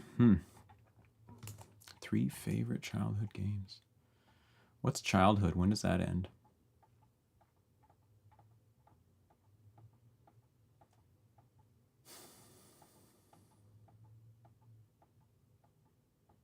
Yeah, that's my first question. When does that kerplunk? Definitely Zelda. It was very big when I was super young. It's still now it's very big for me. But it depends on what you mean by childhood for sure. Into my teenage years, definitely like Halo was big. Pong, yeah. Doom. I didn't play Doom when I was young. Just a little bit. I played the new ones, and it's just like the best thing ever. I'm going to do a stream one day where I make like Doom type music because I do have a 7-string guitar here and a 5-string bass, and I love metal, so that is going to happen. But I didn't play the Doom games when I was younger.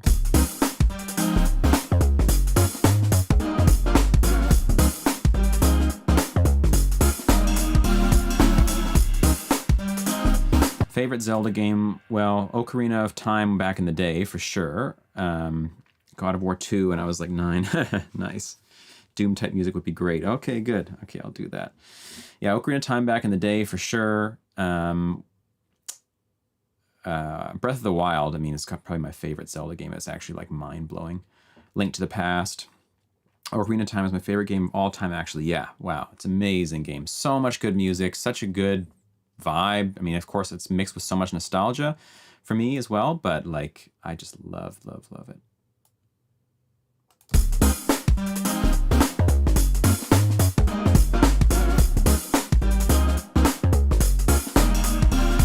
So now I can reevaluate my kick placements. Maniac Mansion. I don't know what that is. Maniac Mansion. Remember, I made the beat at the start saying it's going to be changed, and now I'm hearing it and wondering, okay, what do we need to do? Like, does this kick need to be here, really? It's okay.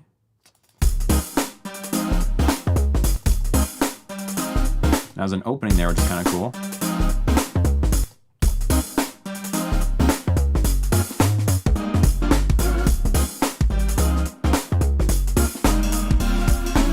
Yeah, I mean, most of the kicks are not lining up in any meaningful way with what I decided to do later, so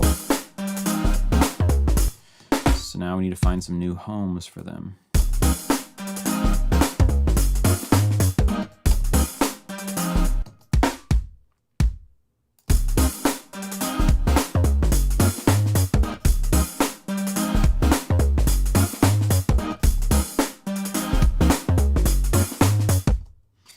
This one could go here.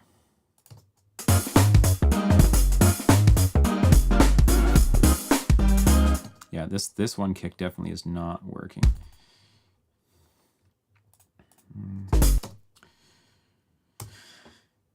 Yeah, I played the original God of War. Did I play the original God of War? Can't remember. Yeah, I did.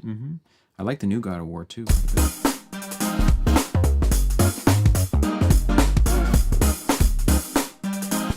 This could be a double snare, I wonder, hey?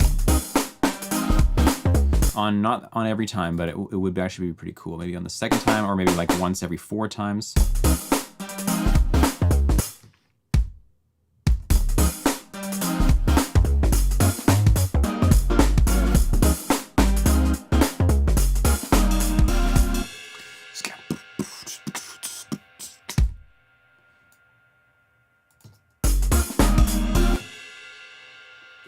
You had a catapult, like a literal one?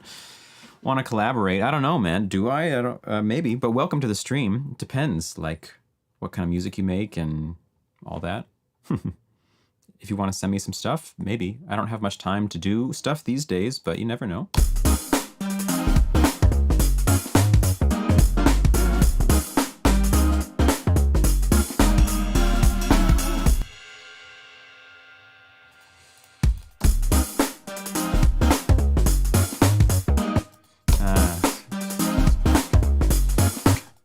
Okay, here again is the open and closing thing, like I talked about in the beginning, the rhythmic balance thing. I'm accenting before this beat here, and my ear wants a mirror now on the opposite side of the thing, you know, like this.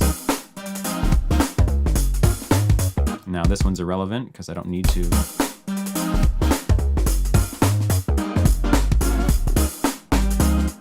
Yeah, that's much better.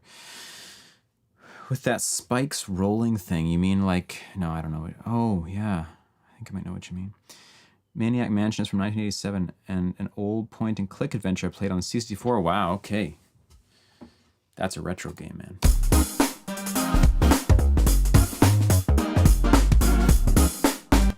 This could now be like a 2-hitter. Yeah, kick, kick, snare, snare. That's kind of cool, hey? You're born in 93, okay.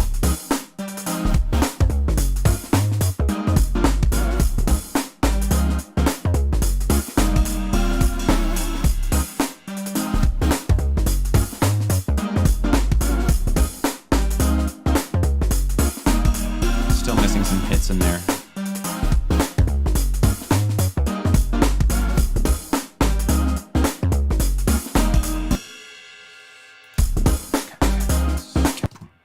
Kaboom. Kaboom. Yeah, we need to put a kick here. As much as I wanted to keep that free, I think I do need a kick there. Yeah.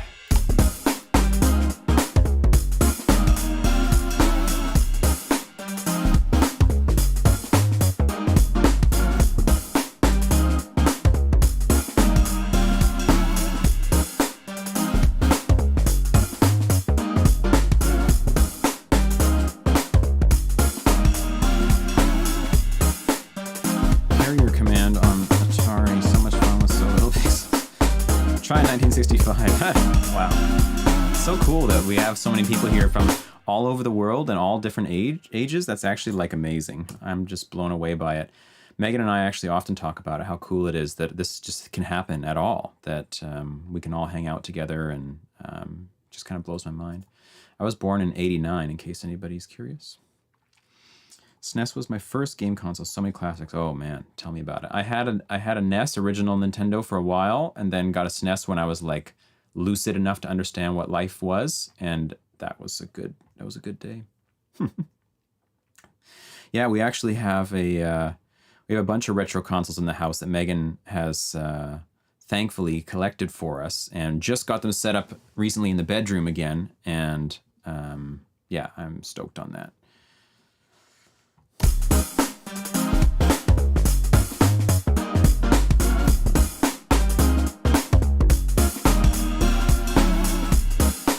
Yeah, so the drum beat still needs some work, but I'm going to move on. We're going to do a lead of some sort, perhaps. Yes, very lucky, very lucky.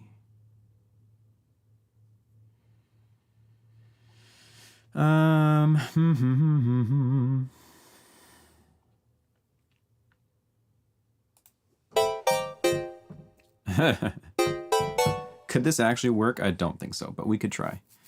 What is the chord? Like a minor 9 chord. Do we have any minor 9s in this? Yeah, we've got an F minor 9.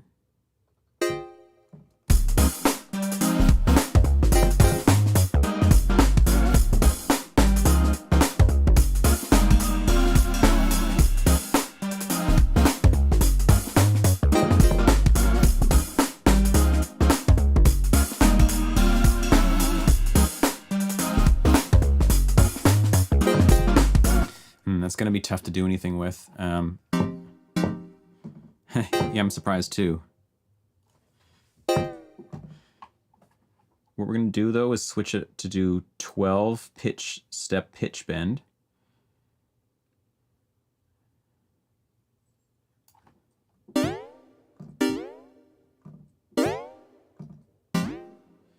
Parents throw out everything, including my extremely valuable Pokemon collection. God damn, that's unfortunate.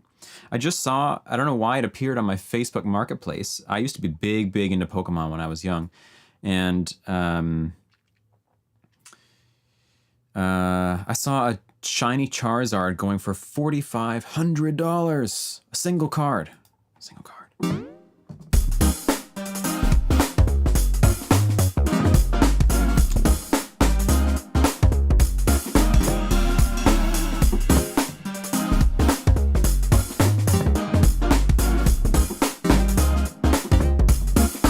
Somewhere this can go, hey?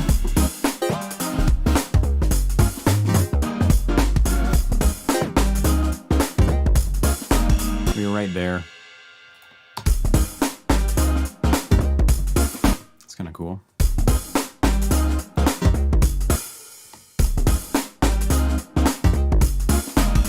It's the wrong chord, although it might actually work. Very close to working anyway. It's not going to quite work, but maybe if we put it here. Oh no, I'm thinking the wrong. Okay, where are we here? If I play, if I play a minor 9 chord, but I want it to fit inside of a major 9 chord, I can play it. Yeah, I can play it just 2 whole steps higher. If I play F minor 9 over D flat, we will get it. Kind of.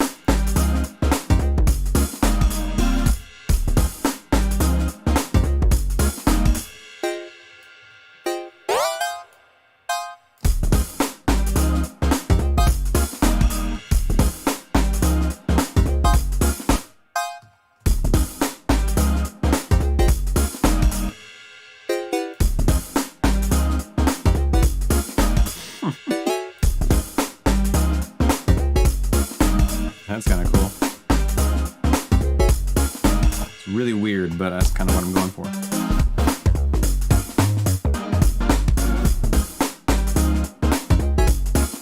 Ah, maybe not. Thanks, sweetie. Maybe like that. Wet it.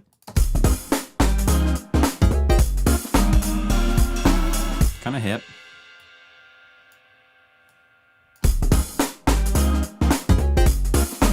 I'm gonna leave it for now and just, I don't know, decide later. I was trying to get a melody going. That's really what my goal is here. So let's do that.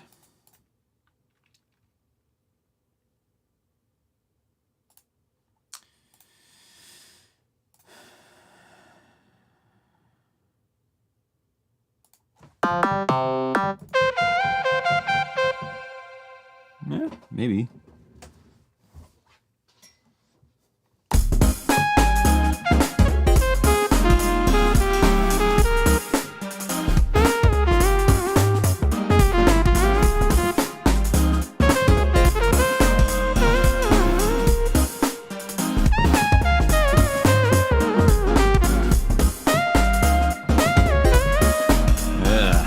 So much madness happening in the chords, it's tough to just play something good.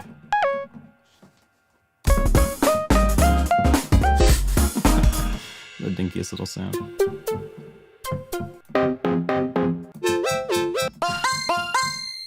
Whoa.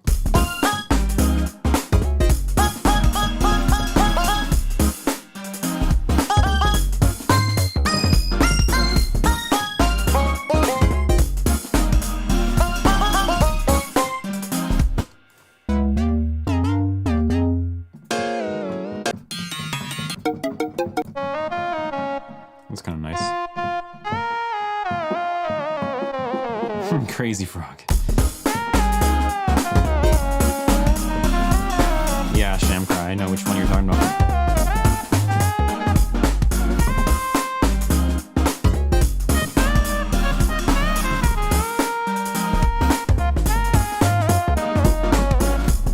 Oh, this is melting my mind.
Jeez, I don't know.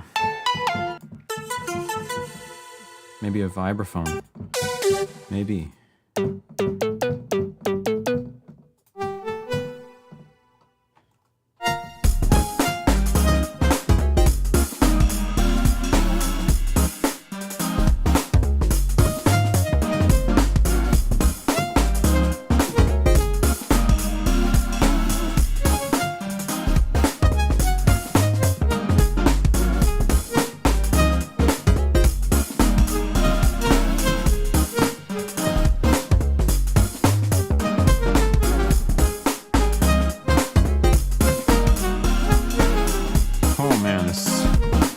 To do this badly.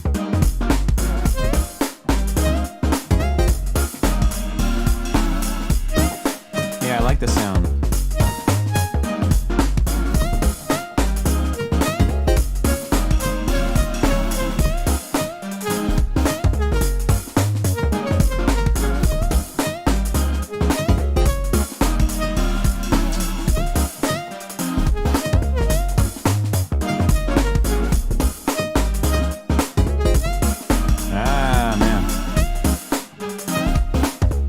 Is more. I'm trying to go for long notes over this evolving thing, but it's tough to find notes that are going to work with so much changing harmony.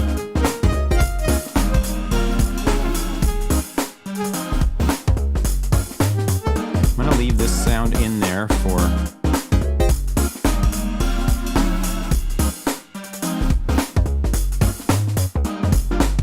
let's just pause this for a second and like think about our life.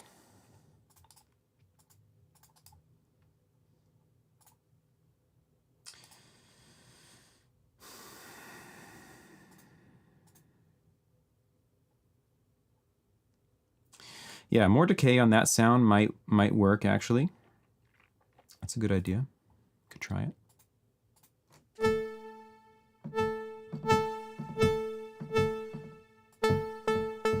Oh, and I've got a plucky version of it too. Oh, and I have a decay knob already. Look at that. Okay. So I'm just gonna have to use my voice, I think, to find what I'm looking for.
don't know. I'm not feeling that right now. It's just not happening, so I'm going to leave that alone for the moment.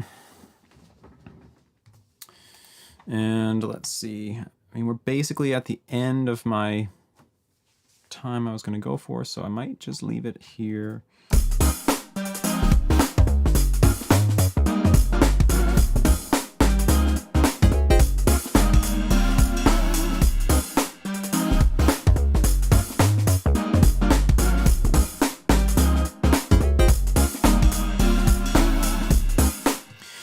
I'm going to just switch over briefly to the other Brap Zanigan type track. I've played it on a stream once before, but just so you guys have a vibe of what all this kind of stuff is going to be about. This is like in the vein of it. And I do have another one. I have a couple other ones actually that are also in this vein that you might enjoy if you haven't heard them before.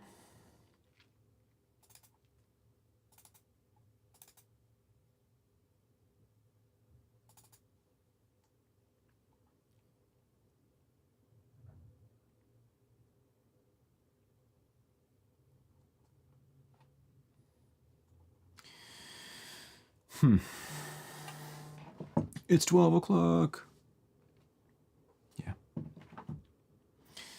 Yeah, thanks everybody for being with me. It's been a blast. I had fun just going crazy with this thing.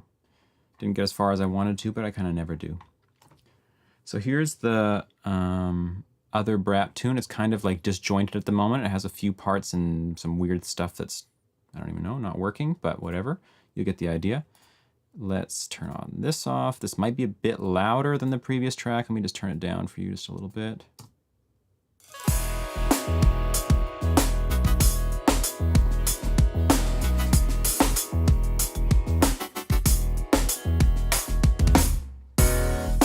Thanks, Ash. I'm glad you liked it.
So you can see, big evolving sort of song structure. That's my idea. Just for this Brap stuff, I just want to like be pushing my limits in every way. Harmonically, melodically, rhythmically, production-wise, mixing. It's just a kind of a big experiment thing. Hopefully one day I'll get an EP or something out of like 4 to 6 songs of this type of like madness.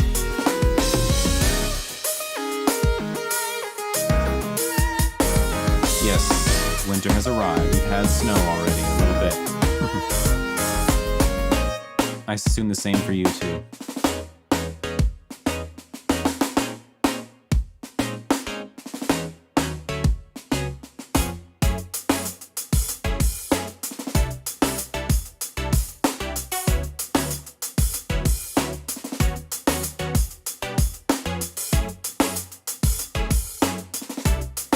Thank you, Nick. That's wonderful. So glad you liked it. So this combines with will eventually combine with this stuff.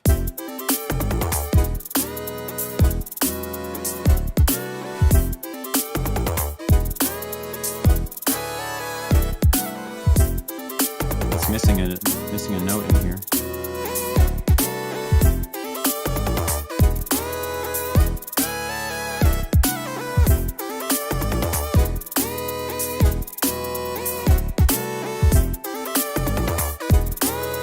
Texas where we get all seasons in one day. Nice.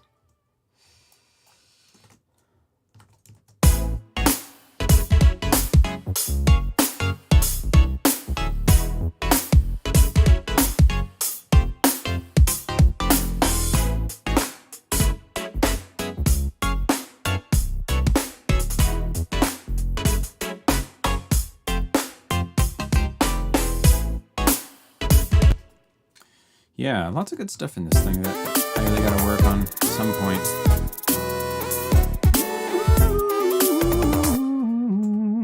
I'll leave you with one more, and then I'll say goodbye. There's something new after every turn, really sophisticated. Thanks, Paul. Yeah, that's kind of the idea. It's like, just go for it. Fully go for it in every way. Maximize everything. Maximize beauty, punch, jazziness, interest, just to see what's possible. It's kind of an experiment. I have one called Hurricane that I started a long time ago now that would also work for this genre once I get it going, I want to say. Had a cool idea in it that is the bass as the melody, at least for the first little bit, the bass as the melody. It's a super, super techie bass line. But the idea was to have it be the kind of the lead line. It's very undeveloped, this song. I just have a few little elements, but it will get there one day. It sort of sounds like this.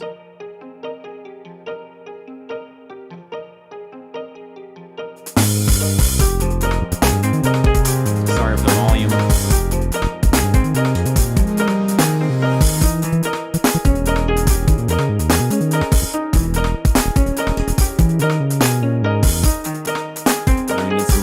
Here, I don't know what it's going to be yet.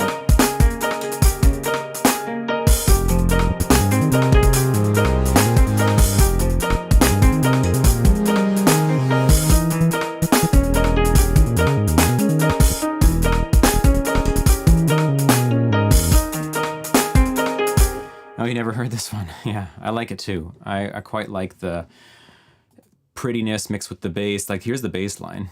If I can put it with the drums.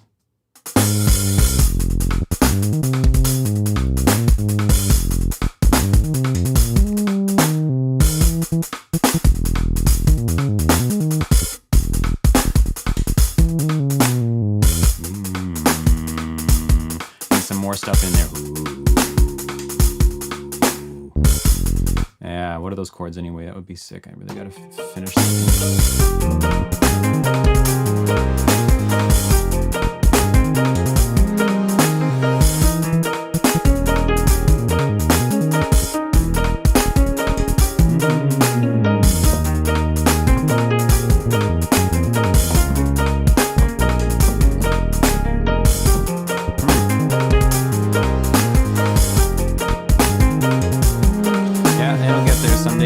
On a stream. It could be fun.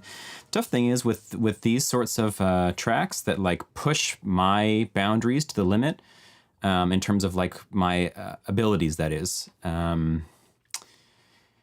It's tough for me to do on stream a little bit because I usually have to like concentrate quite a lot and experiment a lot and try things, and I feel a little bit nervous or self-conscious about doing that on a stream, not because you're going to think less of me, but just because it is boring. Boring to hear me try a million things over and over again. So it might be something I have to do on my own time. I'm not sure, but I'm glad you guys like it. I will get around to working on it at some point. Yeah, it's been a blast to be with all of you. Thank you so much for sticking around. I'm always just blown away by the fact that you guys are here and that you're here for the whole time. Most of you, like, it's just wild to me. I appreciate the support so much. I have a Discord if you do want to keep chatting music with me. By the way, Ash, that's a great way. If you don't know if you have Discord, but if you would like to chat music, you can find the link in the description below. That's a place where Me and other people from the community here around this channel can share music, talk about stuff, talk about production tips and whatever else. So that's a good way to go. Also, I have a course for anyone who is unaware called Musical Warp Drive. It's in the description as well. It's all about composition and theory. And then I have a new video out on drums, realistic drum programming, which is maybe of interest to you as well. I don't know. It's of interest to me, that's for sure. Let me just see these comments before we go. We like it, BBA, gonna finish this one, yeah. That sounds very interesting. Maybe it's been sweet and fun. Yeah, it's been really fun. Dang it, missed the stream again. Damn. Well, welcome. Sorry you came at the end. It's at 10 a.m. Sundays Pacific time, 10 a.m. I missed the final play. You will post the track in Discord. I'll post the track in Discord when it's done. For now, it's like, yeah, I still got a long way to go. I am gonna be coming out with a new series of videos soon. I was surprised with the results of the poll that I put on my channel. I don't know if you guys saw the poll. It was all about what kinds of videos you want to see. And there was like a landslide vote towards full beat song tutorials. So I'm going to come out with a series. Thanks, stranger. That's great to know.